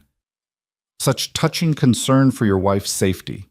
Elena's smile never wavered, but her eyes promised murder. "Almost makes me believe you care." "I care about results." Adrian released her and stepped back, his expression cooling to Arctic indifference. "Try not to embarrass me tonight. That dress is expensive." He walked away without another word, leaving her standing alone in a sea of people who'd just witnessed what looked like casual cruelty from a husband who'd stopped pretending to care. Elena counted to 30, let humiliation and anger war across her features for anyone watching, then made her way to the bar. She ordered vodka neat, drank it in 2 swallows, and ordered another. "Rough night?" The voice came from her left, smooth, cultured, dangerous. Elena turned to find Dante Russo beside her, 2 glasses of champagne in his hands. He offered one with a smile that didn't reach his eyes. "Rough 3 years," she said, accepting the glass. "But who's counting?" "Anyone with eyes." Dante's gaze traveled to where Adrian stood across the room, deep in conversation with the mayor. "Your husband doesn't appreciate what he has. That's obvious to everyone here." "Is it?" Elena sipped the champagne, studying Dante over the rim. He was handsome in that dangerous way that came with power and violence. Dark hair silvered at the temples, expensive suit that couldn't quite hide the predator beneath. Or is everyone here just very good at pretending not to notice things? "Oh, I notice everything." His smile sharpened. "Like the fact that you've been gathering evidence against Adrian for weeks. Like the fact that Victor knew about it before he died. Like the fact that you're trapped in a marriage to a man who treats you like property and you're finally angry enough to do something about it." Elena's blood turned to ice, but she kept her expression carefully neutral. "I don't know what you're talking about." "Please." Dante's laugh was soft, almost gentle. "We're past pretending, Elena. May I call you Elena? I feel like we're going to become very close friends." "That depends." "Are you offering friendship or making a threat?" "I'm offering an opportunity." He gestured toward a quieter corner of the ballroom, away from the crowds and the prying eyes. 5 minutes of your time. That's all I'm asking. Hear what I have to say, and if you're not interested, walk away. No pressure. No consequences. Elena glanced at Adrian. He was watching from across the room with carefully controlled fury, exactly as they'd planned. Their eyes met for a fraction of a second, and she saw the question there. "Are you sure?" She turned back to Dante and smiled. 5 minutes. They found privacy in one of the gallery rooms adjoining the ballroom, surrounded by Renaissance paintings worth more than most people earned in a lifetime. Dante leaned against a marble pedestal, relaxed and confident in a way that suggested this conversation would go exactly how he wanted. "I'll be direct," he said. "Adrian's organization is falling apart. Victor's dead, but he was just one of many who'd grown tired of your husband's particular brand of cold-blooded leadership. The port operations are compromised. The real estate holdings are under federal scrutiny. Half his associates are looking for exits before the whole thing collapses. And you want to help it collapse faster." Elena kept her voice flat, giving nothing away. "I want to help you be free of it before it buries you." Dante pulled out his phone and showed her a photo. Elena leaving Marcus Chen's office 3 weeks ago, hat pulled low but still recognizable. You've been smart, gathering insurance, building leverage, but insurance only works if you're alive to use it. And right now, Adrian knows you've been working against him, which means you're living on borrowed time. He won't kill me. Won't he? Dante's expression was almost pitying. Adrian Moretti has built an empire on the principle that betrayal equals death. No exceptions. The only reason you're still breathing is because he hasn't figured out how to do it without drawing attention. But give him time, give him the right circumstances, and you'll disappear just like everyone else who crossed him. Elena felt the words land like physical blows because they carried the weight of truth. She'd seen Adrian execute Victor without hesitation. She'd watched him dismantle loyal associates for smaller infractions than what she'd committed. The only thing keeping her alive was the deal they'd struck and the evidence Marcus held. And deals with Adrian Moretti, she was learning, were only as solid as his need for them. "What are you proposing?" she asked carefully. "Help me finish what Victor started." Dante's voice dropped to barely above a whisper. "You have access to Adrian's files, his schedules, his plans. You know which associates are loyal and which are wavering. You've already gathered evidence. I just need you to gather more. Specific intelligence about shipments, money flows, meetings. Give me what I need to dismantle his operation completely, and I'll make sure you walk away from this with your freedom and enough money to start over anywhere in the world. And if I refuse? Then I leak what I know about your evidence gathering to every prosecutor who'd love to flip Adrian's wife against him. You become a federal witness whether you want to or not, and Adrian finds out about your cooperation. Either way, your marriage ends. Question is whether you walk away rich and free or poor and looking over your shoulder for the rest of a very short life." Elena stared at the Renaissance paintings surrounding them, martyred saints and suffering sinners, all frozen in moments of impossible choice. She thought about Adrian's cold dismissal when she'd asked for a divorce, thought about 3 years of being invisible, thought about the plan she and Adrian had constructed in the safe house, the role she'd agreed to play, the impossible tightrope she was now walking, and she thought about the woman she'd become. Hard enough to survive this world, smart enough to see all the angles, desperate enough to take the most dangerous gamble of her life. "I need guarantees," she said finally. "Not promises. Real, verifiable guarantees that I walk away from this alive and free." Dante's smile was triumph barely contained. "I can arrange that. But first I need proof you're serious. Something that shows you're willing to burn Adrian's world to the ground." "What kind of proof?" "There's a shipment coming through the port tomorrow night. Highly valuable, highly illegal. Adrian's been keeping it quiet. Only his inner circle knows the details. Get me the specifics. Arrival time, dock number, cargo manifest. Do that, and I'll know you're committed." Elena's mind raced. This was the test, the moment where Dante would verify whether she was genuinely betraying Adrian or playing a double game. If she fed him false information, he'd know. If she gave him real intelligence, Adrian's shipment would be compromised, unless that was exactly what Adrian wanted. "I'll need time," she said. "Adrian doesn't exactly leave his files lying around for me to browse." "You have 24 hours. Dante handed her a business card with nothing but a phone number. "Call me when you have the information. And Elena, don't try to play both sides. I've been doing this a lot longer than you have, and I can smell betrayal the way sharks smell blood. If you're setting me up, I'll know, and what happens next won't be pleasant for anyone you've ever cared about." The threat was clear, the message unmistakable. Elena tucked the card into her clutch and forced herself to meet his eyes without flinching. 24 hours, she agreed. They returned to the ballroom separately. Elena found Adrian exactly where she'd left him, still projecting cold indifference while his eyes tracked every movement she made. She approached him with the careful neutrality of a woman who'd just made a deal with the devil and wasn't sure which devil she'd chosen. "We need to talk," she said quietly. "Not here. Somewhere private." Adrian's jaw tightened almost imperceptibly, but he nodded once. They made their excuses to the mayor, smiled for the cameras, and left the gala with the kind of visible tension that would fuel gossip for weeks. The Bentley was waiting. Antonio drove them not back to the penthouse, but to a different safe house on the opposite side of the city.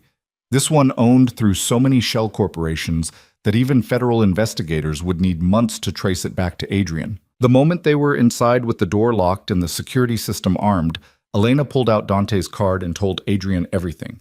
He listened without interruption, his expression growing progressively darker as she relayed the conversation, the threat, the demand for proof of her loyalty through intelligence about tomorrow's shipment. "He's testing you," Adrian said when she finished. "If you give him real information and it checks out, he'll believe you're genuinely turned. If you give him false information, he'll know you're playing him and you're dead. So we give him real information." Elena met his gaze steadily. "We let him intercept the shipment, let him think he's won, and we use that to trace exactly how deep his network goes. You want me to sacrifice a multi-million-dollar shipment to sell your cover?" Adrian's voice was dangerously quiet. "I want you to sacrifice one shipment to save your entire organization." She refused to back down. Dante said it himself. "Your operation is falling apart.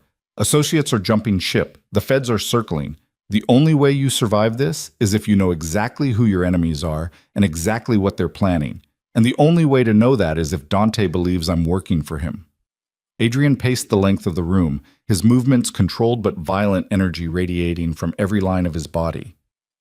"If we do this, if we let that shipment get hit, we're showing weakness. Every rival, every ambitious underboss, everyone who's been waiting for an opening will see it as blood in the water. Or they'll see it as calculated sacrifice." Elena followed him, forcing him to stop and look at her.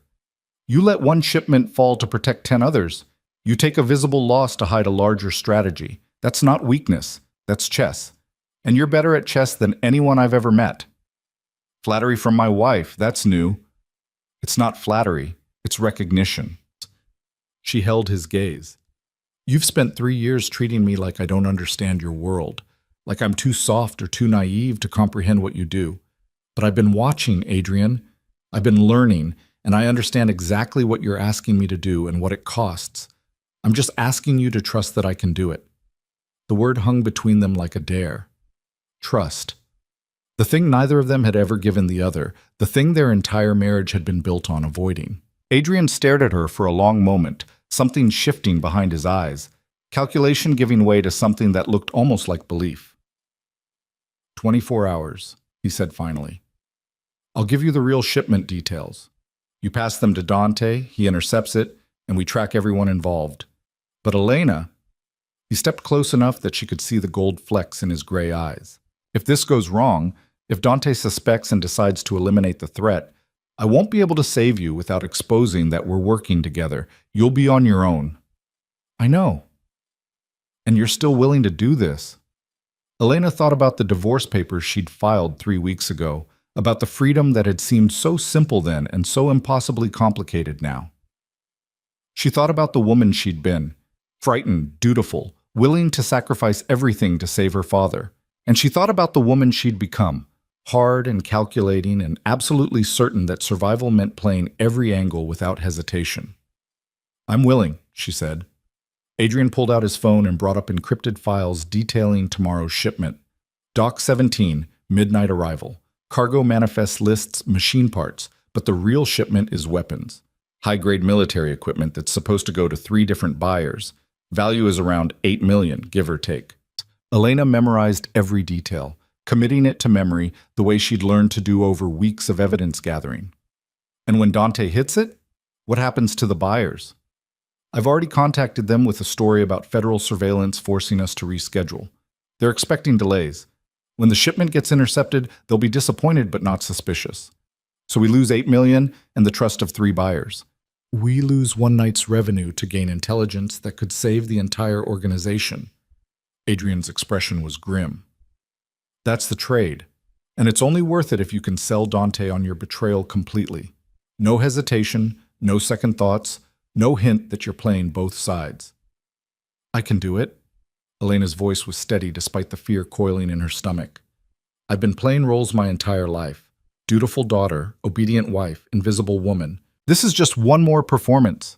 "No." Adrian caught her chin, forcing her to meet his eyes. "This is the performance where if you miss your cue, you die. Understand the difference." "I understand." He released her and stepped back, distance returning like armor sliding into place. "Call him now.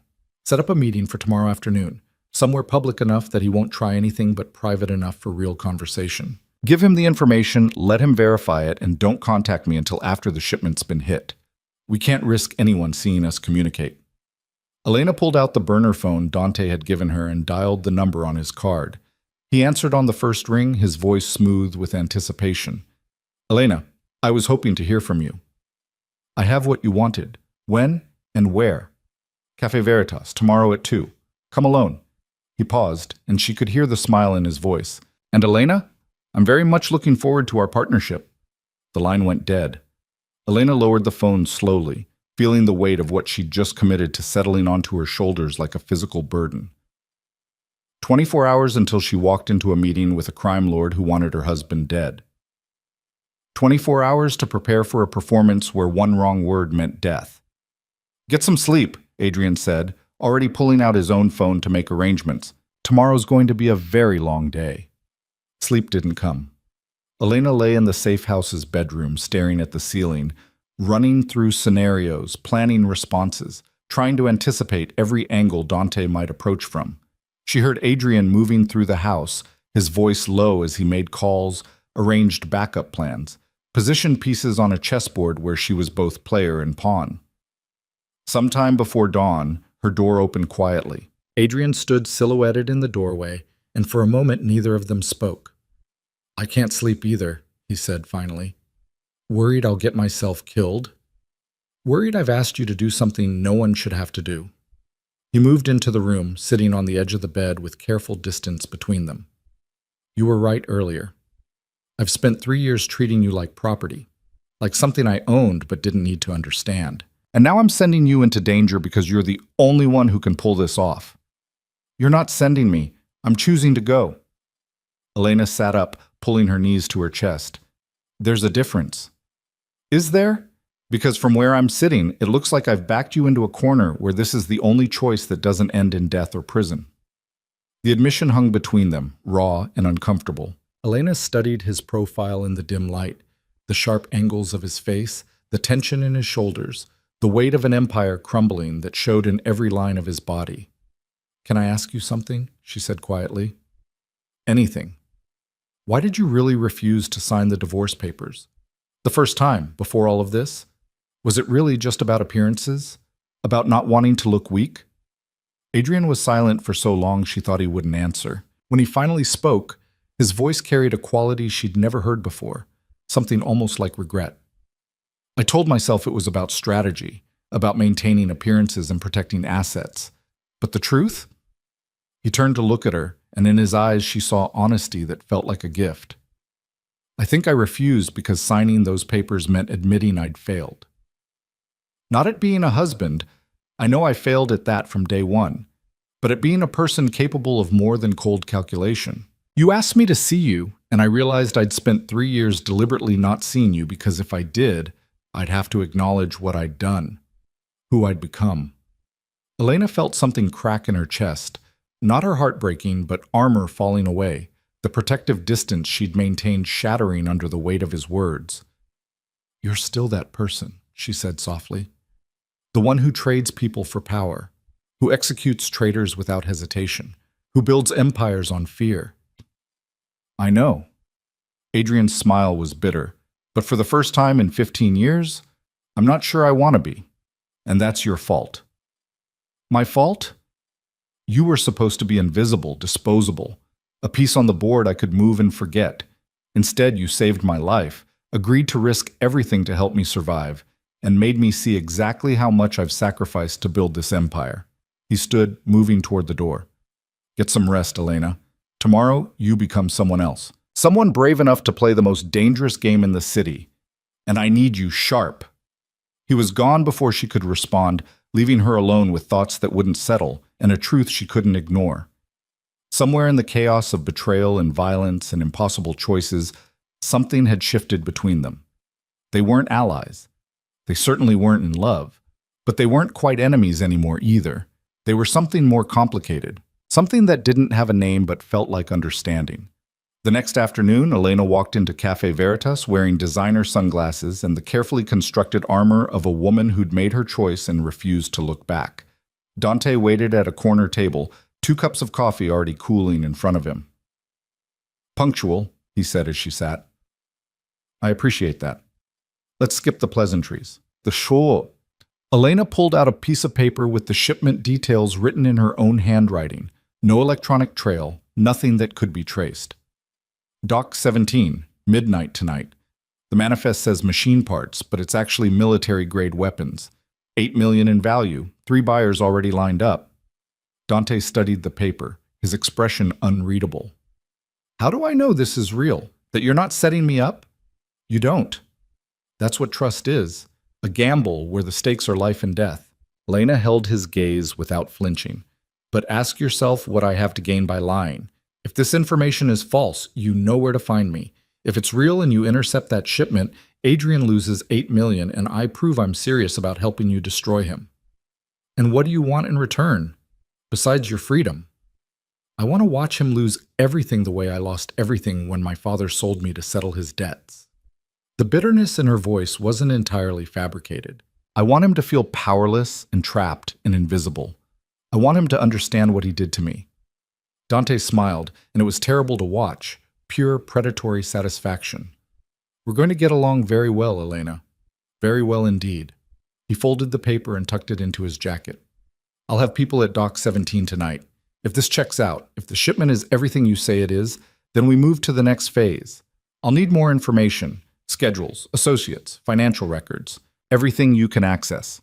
And you'll guarantee my safety? I'll guarantee that as long as you're useful to me, you're under my protection. The distinction was subtle but unmistakable. After that, you're on your own. So I'd suggest staying useful for as long as possible.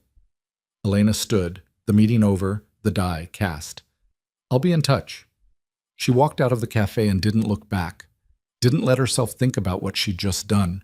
Didn't allow doubt or fear to show on her face. She was being watched. She could feel it. The weight of eyes tracking her movements, cataloging her behavior, looking for any sign of deception. She gave them nothing. The rest of the day passed in agonizing slowness. Elena returned to the penthouse. Adrian had insisted on maintaining appearances, so she went through the motions of normal life while waiting for midnight to arrive and the trap to spring. At 11:45, her phone buzzed with a message from an unknown number. Package received. Your information was accurate. Welcome to the team. Dante had intercepted the shipment. Adrian's carefully planned sacrifice had worked. Elena was now, officially and irrevocably, a traitor to her husband's organization. And somewhere across the city, Adrian was receiving the same news. That 8 million in weapons had been stolen. That his intelligence had been compromised. That someone inside his household was feeding information to his enemies. The performance had moved into its most dangerous phase. Now they had to maintain the illusion that they were adversaries instead of allies, had to convince everyone watching that their marriage had finally, completely shattered. The phone rang. Adrian's number. Elena answered, her heart pounding. You're going to want to be somewhere else tonight, he said, his voice cold enough to freeze blood. Because when I find out who leaked information about that shipment, there won't be enough left of them to identify the body. I'll stay at Catherine's, Elena said, her voice shaking, not entirely an act. I don't want to be there when you... Smart woman. The line went dead. Elena packed a bag with trembling hands and left the penthouse, knowing that she'd just crossed a point of no return. She'd betrayed Adrian's shipment to Dante. She'd proven her willingness to burn everything down. She'd become exactly what she'd been pretending to be. And now she had to survive long enough to see how the story ended. Because in Adrian Moretti's world, betrayal had only one punishment. And even the best performances eventually came to their final act. Catherine's apartment was a refuge Elena hadn't appreciated until now. Small, warm, filled with the kind of comfortable clutter that came from actually living instead of existing in museum-perfect sterility. Her friend took one look at Elena's face and pulled her inside without questions, settling her on the couch with tea and the understanding that sometimes silence was more valuable than words. Elena's phone buzzed constantly through the night, messages from Dante, each one more satisfied than the last, detailing how smoothly the interception had gone, how valuable the weapons were, how impressed he was with her intelligence. Messages she had to answer carefully, enthusiastically, playing the role of a woman drunk on revenge and her first taste of real power. And one message from Adrian at 3 in the morning, just 2 words. Stay safe. She stared at those words for a long time, trying to decode their meaning. Warning? Reassurance? Acknowledgement that they were both now trapped in a performance neither could abandon without consequences? She deleted the message without responding. The next week unfolded like a carefully choreographed dance where one misstep meant death. Elena met with Dante twice more, feeding him intelligence that Adrian carefully constructed to be valuable enough to maintain her credibility, but not damaging enough to actually cripple his operations. She learned the names of Dante's associates, memorized their faces, documented their movements with the same meticulous attention she'd once applied to gathering evidence for her divorce. Except now she was gathering evidence to destroy the man trying to destroy her husband. The irony wasn't lost on her. "You're getting good at this," Dante observed during their third meeting, held in a private room at his restaurant, the same restaurant where the ambush had been planned, though now it felt less like neutral ground and more like enemy territory. Natural talent for deception. Adrian really didn't know what he had, did he? He knew exactly what he had, Elena said, allowing bitterness to color her tone. Property. An asset. Something to be used and discarded when it became inconvenient. "Well, his loss is my gain." Dante slid an envelope across the table. "Inside you'll find account numbers for offshore holdings. $20,000 deposited this morning as a gesture of good faith. Keep providing valuable intelligence, and that number grows significantly." Elena opened the envelope, her hand steady despite the nausea churning in her stomach. $20,000. Blood money. Payment for betraying the man she'd married, even if that betrayal was itself a carefully constructed fiction. "There's something else I need," Dante continued. "Adrian's planning something. I can feel it. He's been too quiet since the shipment interception, too controlled. Men like him don't take losses without retaliation. I need to know what he's planning." This was the moment they'd been waiting for. The opening where Dante would reveal the full scope of his operation, and his paranoia would make him vulnerable. Elena leaned forward, her expression carefully eager. "What do you need me to do?" "There's a meeting happening tomorrow night. Adrian and his remaining loyal associates planning their next move. I need you to find out where and when, get me details about who'll be there and what they're discussing." "That's a big ask." Elena kept her voice cautious. "If Adrian catches me anywhere near his planning sessions, then don't get caught." Dante's smile was sharp. "You've been invisible in his household for 3 years. Use it. Be the furniture he doesn't notice, the decoration he forgets is even there. Get me that information, and I'll make sure you never have to worry about Adrian Moretti again." The promise hung between them, seductive and terrifying in equal measure. Elena nodded slowly, committing to a path that would either free her or kill her. "I'll get you the information," she said. She left the restaurant and drove directly to the safe house where Adrian waited, Marcus already present with his laptop and the growing files of evidence they'd compiled on Dante's organization. The moment she walked through the door, Adrian was on his feet. What did he want? Elena relayed the conversation word for word, watching Adrian's expression darken with each sentence. When she finished, he was silent for a long moment, his mind clearly working through implications and strategies. "He's getting desperate," Adrian said finally. "The shipment interception was supposed to cripple me, force me into defensive mode. Instead, I've been consolidating power, cutting out anyone who's even remotely suspicious. He thought he'd create chaos. Instead, he's watching me get stronger." "So what do we do?" Marcus looked between them. "If Elena tells him about a fake meeting, he'll verify the intelligence. If it doesn't check out, then we give him a real meeting." Adrian's voice carried the calm certainty of a man who'd just seen all the pieces fall into place. "Tomorrow night, just like he asked, but we control every variable. Location, attendees, timing, conversation. We feed him exactly what we want him to know, and we use his response to map out his entire operation." "You're setting a trap." Elena understood immediately. "You want him to make a move based on the intelligence I provide, and when he does, you'll be ready." "More than ready." Adrian pulled up a map on Marcus's laptop, highlighting a warehouse district near the port. "This location, isolated enough that Dante will think he can hit it without witnesses, but actually surrounded by buildings my people control. We stage a meeting, make it look valuable, and when Dante's crew shows up to disrupt it, we grab them all." "And Dante himself?" Marcus asked. We'll be too smart to come personally, but his people will give us everything we need to trace back to him. Phones, communications, the whole network. Adrian's expression was predatory. By the end of tomorrow night, we'll have enough evidence to take down his entire operation. Elena listened to the plan take shape, watching Adrian transform from the cold, controlled man she'd married into something more dangerous. A strategist who'd been backed into a corner and was now coming out fighting. She should have felt relieved that the end was in sight, that freedom was finally within reach. Instead, she felt a strange sense of loss she couldn't quite name. "There's a risk," she said quietly. "If Dante suspects this is a setup, if anything goes wrong, he won't just come after you, he'll come after me. After Marcus. After anyone involved in this operation." "I know." Adrian's eyes met hers across the room. "That's why you're not going to be anywhere near that warehouse tomorrow night. You'll be somewhere safe with protection, completely removed from whatever happens." "No." The word came out sharper than she'd intended. "I've been part of this from the beginning.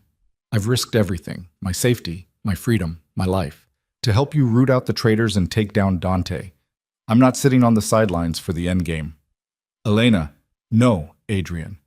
She stood, facing him with all the strength she'd built over 3 years of survival and 3 weeks of playing the most dangerous game in the city. "You brought me into this world. You made me part of your operation. You can't suddenly decide I'm too fragile to handle the consequences." They stared at each other, and Elena watched the calculation happen behind his eyes, weighing her safety against her agency, protection against respect. Finally, something in his expression shifted. "Fine," he said. "But you stay with Marcus in a secure location with a direct line to me. If anything goes wrong, if Dante makes a move we don't anticipate, you get out immediately. Non-negotiable." "Agreed." The next 24 hours passed in careful preparation. Elena met with Dante one final time, providing details about the warehouse meeting with just enough hesitation to make it seem like she was genuinely nervous about the risk. He'd been pleased, reassuring, already planning whatever assault he intended to launch. "This is it," he'd said, his hand on her shoulder in what was probably meant to be a comforting gesture but felt like a brand. "After tomorrow night, Adrian's organization will be finished, and you'll be free of him forever." Elena had smiled and nodded and played her part perfectly, all while knowing that tomorrow night would indeed end everything, just not the way Dante expected. Now she sat in a surveillance van 3 blocks from the warehouse with Marcus, watching multiple screens showing different angles of the building. Adrian's people were already in position, loyal associates who'd survived the purge, new recruits who'd proven their dedication, and enough firepower to handle whatever Dante sent their way. "Are you scared?" Marcus asked quietly as they watched the clock tick toward the meeting time. "Terrified," Elena admitted, "but also ready for this to be over, one way or another." The staged meeting began at 9 p.m. exactly. Adrian and 5 of his most trusted associates gathered in the warehouse's main room, having a conversation loud enough to be picked up by the listening devices they knew Dante would have planted. They discussed fictional shipments, invented weaknesses in security, fabricated plans that would make Dante believe he had the upper hand. It was theater at its finest, and Elena watched Adrian perform with the same cold precision he brought to everything. "Movement," one of Marcus's assistants said suddenly, pointing to a screen showing the warehouse's south entrance. 3 vehicles, approximately 12 people, armed. Dante's crew had arrived right on schedule. What happened next unfolded with brutal efficiency. Dante's people entered the warehouse expecting to catch Adrian's meeting by surprise. Instead, they walked into a trap that had been meticulously planned for weeks. Adrian's forces emerged from concealment, cutting off every exit, every escape route. The gunfight was brief and violent. Elena watched on the screens, her hands clenched so tight her nails drew blood, as Adrian moved through the chaos with lethal grace. She saw men fall, saw Dante's crew realize too late they'd been outmaneuvered, saw the moment when resistance crumbled into surrender. Within 15 minutes, it was over. 12 of Dante's associates were in custody, their phones and communications devices being systematically harvested for intelligence. No fatalities on Adrian's side, though several of Dante's people would be spending the foreseeable future in hospitals before facing whatever justice Adrian deemed appropriate. Elena's phone buzzed. Adrian's number. "It's done," he said without preamble. Dante's crew is neutralized. We've got enough evidence from their phones to trace every connection back to him. The feds are going to have a field day with this. And Dante himself? Currently sitting in his restaurant, probably wondering why his people haven't reported in. Adrian's voice carried grim satisfaction. He'll know soon enough. Question is what he does when he realizes everything's fallen apart. The answer came 30 minutes later in the form of a phone call to Elena's burner phone. Dante's voice was controlled, but she could hear the fury beneath. I underestimated you, he said quietly. Both of you. That performance, the bitter wife, the evidence gathering, the betrayal, it was all theater, wasn't it? Elena's blood ran cold. I don't know what you're talking about. Please, I just lost 12 people to an ambush at a meeting you told me about. Either you're the unluckiest informant in history, or you and Adrian have been playing me from the beginning. He laughed, and it was a terrible sound. Brilliant, really.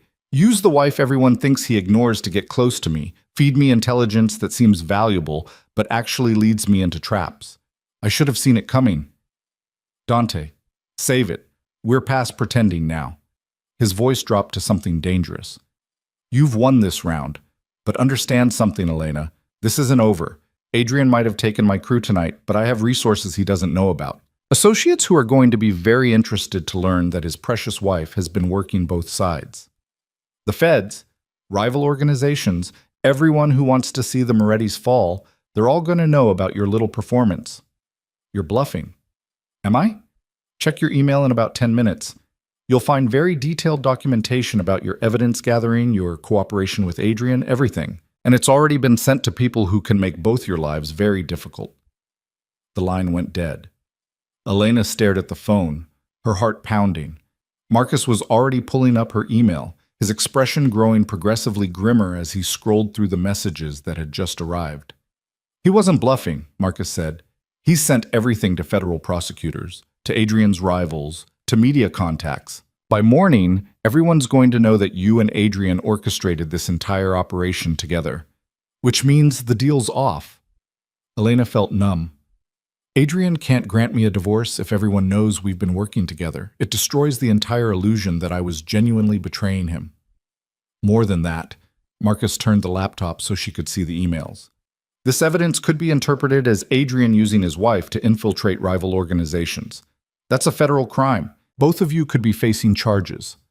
Elena's phone rang again. Adrian, his voice tight with barely controlled fury. Get to the penthouse, now. We need to figure out how to contain this before it destroys everything we've built.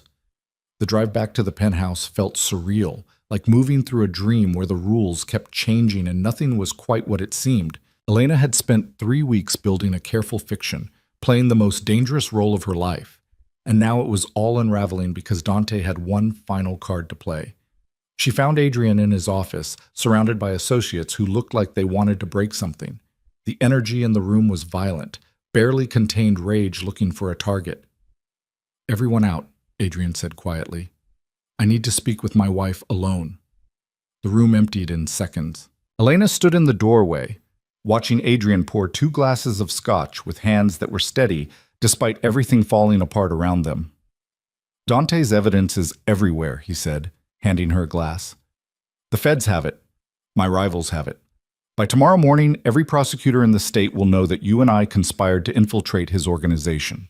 They'll try to flip you against me, offer deals, threaten prosecution if you don't cooperate.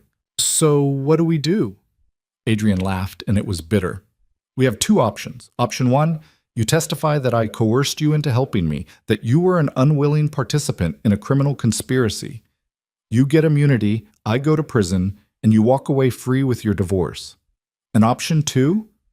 We get married. He said it like he was suggesting dinner reservations. For real this time, not a transaction, not an arrangement. An actual marriage where we're legally considered one unit, which means you can't be compelled to testify against me. We present a united front, claim marital privilege, and make it clear that anyone coming after one of us is coming after both of us. Elena stared at him, certain she'd misheard. You want to actually marry me to avoid prosecution? I want to protect you from the consequences of helping me. Adrian set down his glass and crossed to where she stood. 3 weeks ago, you asked for a divorce because I treated you like property. You were right. I did. I married you to settle your father's debts, and I kept you at arm's length because actually engaging with you as a person would have meant acknowledging what I'd done. Adrian, let me finish. His voice was quiet but intense. Over the last 3 weeks, I've watched you become someone I didn't know existed. You saved my life. You agreed to infiltrate a rival crime boss's organization. You risked everything to help me survive. And you did it all while maintaining the fiction that you hated me, that you wanted nothing more than to escape. That wasn't entirely fiction, Elena said softly. I know, but somewhere in the middle of all the performance and the strategy and the impossible choices, something changed. He reached out and caught her hand, his thumb tracing over her wedding ring.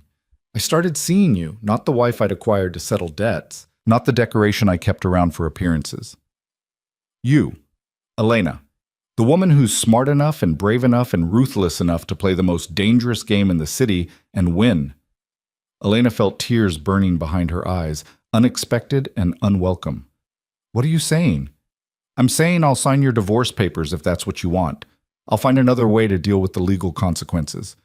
But I'm also saying that I don't want to. Adrian's confession hung between them like something fragile and dangerous.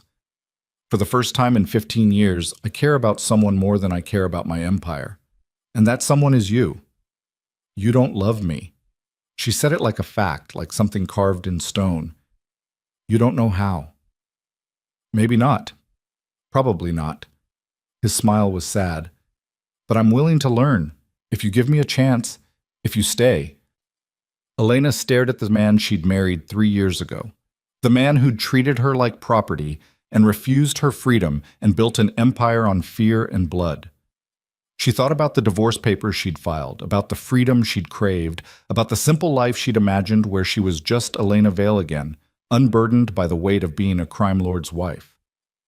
And then she thought about the last 3 weeks. The danger and the strategy and the moments where she'd felt more alive than she had in years.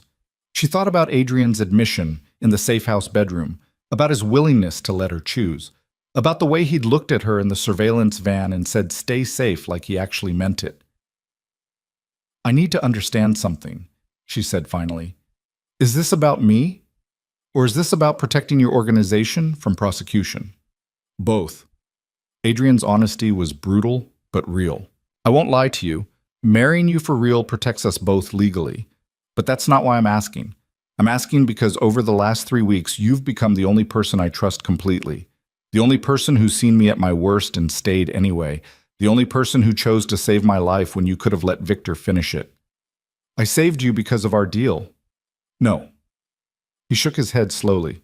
You saved me because despite everything, despite 3 years of neglect and dismissal and being treated like you didn't matter, you're still a good person. Better than me. Better than this world.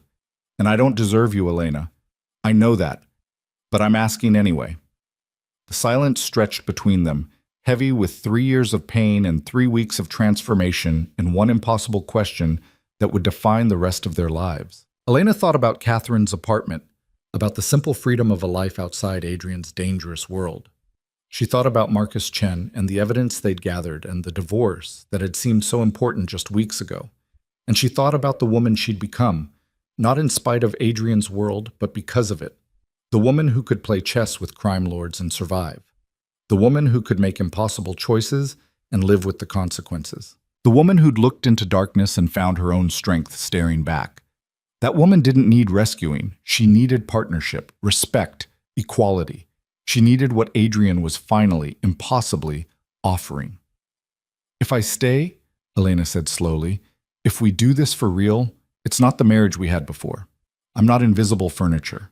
I'm not your decoration or your asset. I'm your equal in every sense. Partner, not property. Understood? Understood. Something blazed in Adrian's eyes, relief and hope, and something that might have been the beginning of love, or at least the potential for it. And if you ever treat me the way you did for those 3 years, if you ever dismiss me or ignore me or forget that I'm a person who deserves respect, I will destroy you.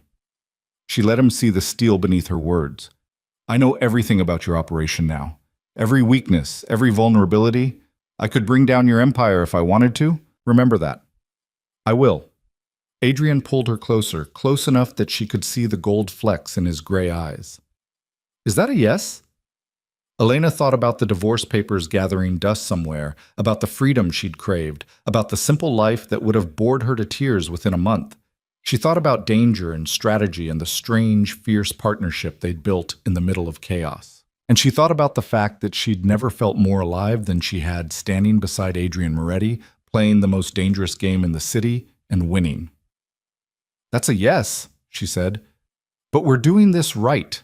Not a contract, not a transaction, a real marriage built on choice and partnership and the understanding that we're stronger together than apart. Adrian smiled, and for the first time since she'd known him, it reached his eyes. I can work with that. He kissed her then, and it was nothing like the brief, perfunctory kiss they'd shared at their first wedding. This was real, fierce and desperate, and full of 3 years of distance finally closing, 3 weeks of transformation finally acknowledged. When they broke apart, Elena was breathless but certain. So what now? Now we deal with the legal consequences together. Adrian was already pulling out his phone, mind shifting into strategic mode. We get ahead of Dante's evidence dump, provide context to the right prosecutors, and make it clear that everything we did was in cooperation with federal authorities to take down a criminal organization. Was it? Elena raised an eyebrow. I don't remember any federal cooperation. We'll retroactively arrange some. His smile was sharp. I know prosecutors who'd love to claim credit for taking down Dante Russo. We give them the evidence we gathered, they get a major bust, and in exchange, they provide cover for our involvement. You're going to use the evidence I gathered against you to take down Dante and protect us both. Elena couldn't help but laugh. That's brilliant and terrifying. Welcome to my world. Adrian pulled her against him, and for once, it felt like exactly where she wanted to be. Our world now.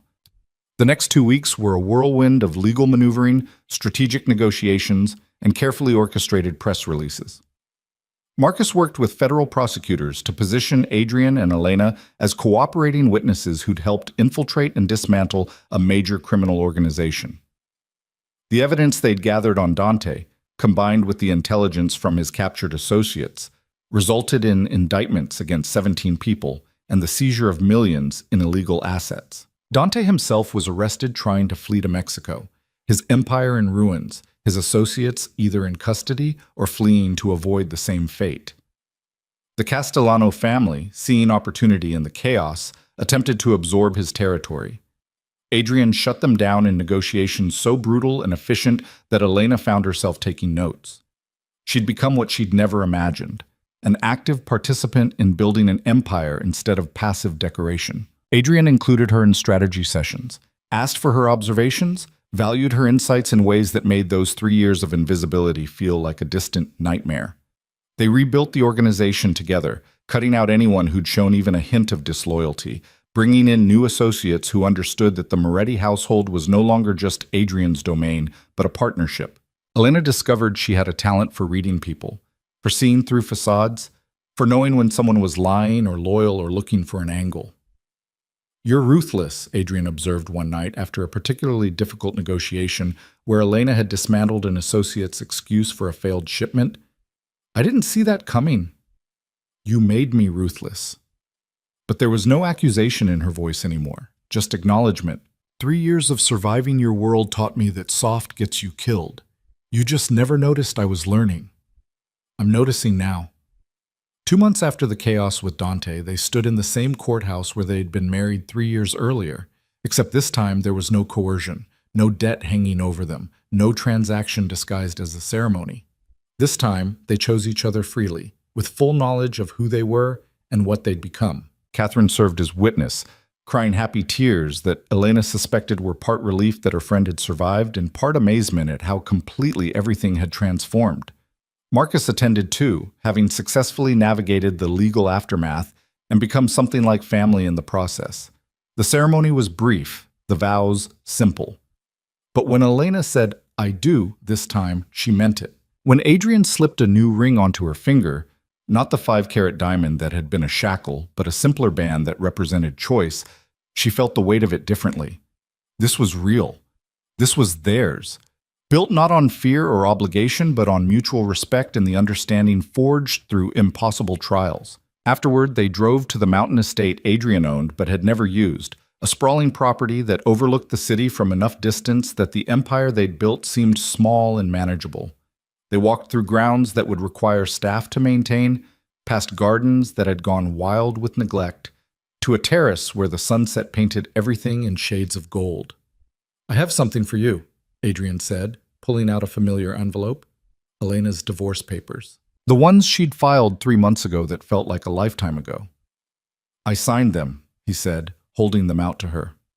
"Before the ceremony today, because I needed you to know that you're here by choice, not because I refused to let you go. You can file these tomorrow if you want. Walk away. Be free." Elena took the envelope and stared at it for a long moment, at the signature that made her freedom official, at the escape route she'd fought so hard to create. Then she walked to the terrace's edge and tore the papers into pieces, letting them scatter on the wind. "I don't want escape," she said, turning back to face him. "I want partnership. I want the life we're building together. I want to be Elena Moretti, not because I was forced into it, but because I choose it every single day." Adrian crossed to her, pulling her close enough that she could feel his heartbeat against hers. "Every single day?" "Every single day." She kissed him, sealing the promise. "For better or worse. Partner, not property. Equal in everything." "Equal in everything," he agreed. They stood together on the terrace, watching the sun set over the empire they'd fought to save, the city that had nearly destroyed them both, the world they'd chosen to inhabit despite all its dangers and complications. Elena thought about the girl she'd been 3 years ago, frightened and dutiful and willing to sacrifice everything to save her father. That girl was gone, transformed by fire into someone harder and stronger and absolutely certain of her own power. She thought about the woman she'd become, who could play the most dangerous games in the city and win, who could stand beside a crime lord as his equal, who could look at darkness and find partnership instead of fear. And she thought about the future stretching ahead, not simple or safe, but theirs, built on choices they made together, challenges they faced as partners, and love that had been forged through impossible trials instead of easy romance. "What are you thinking about?" Adrian asked, his arms warm around her as twilight deepened into night. "That I spent 3 years wanting to escape you," Elena said honestly, "and now I can't imagine my life without you in it. That's either the best decision I've ever made or the craziest." "Can it be both?" She laughed, the sound carrying across the mountain estate and into the gathering darkness. "Yes, I think it can be both." A year later, they stood in the same spot on the terrace, but everything had transformed. The gardens were maintained now, blooming with flowers Elena had chosen. The estate hosted regular gatherings, not just for business, but for the family they'd built from loyal associates and trusted friends. Catherine visited often, delighted by her friend's transformation and slightly terrified by the criminal empire she'd married into. The organization had stabilized under their joint leadership, stronger than it had been in Adrian's solo control.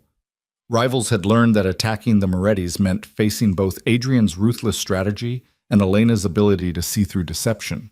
Associates understood that loyalty to one meant loyalty to both. The federal investigation that had threatened them after Dante's evidence dump had been successfully navigated, with Adrian and Elena emerging as cooperating witnesses who'd helped dismantle a major criminal network.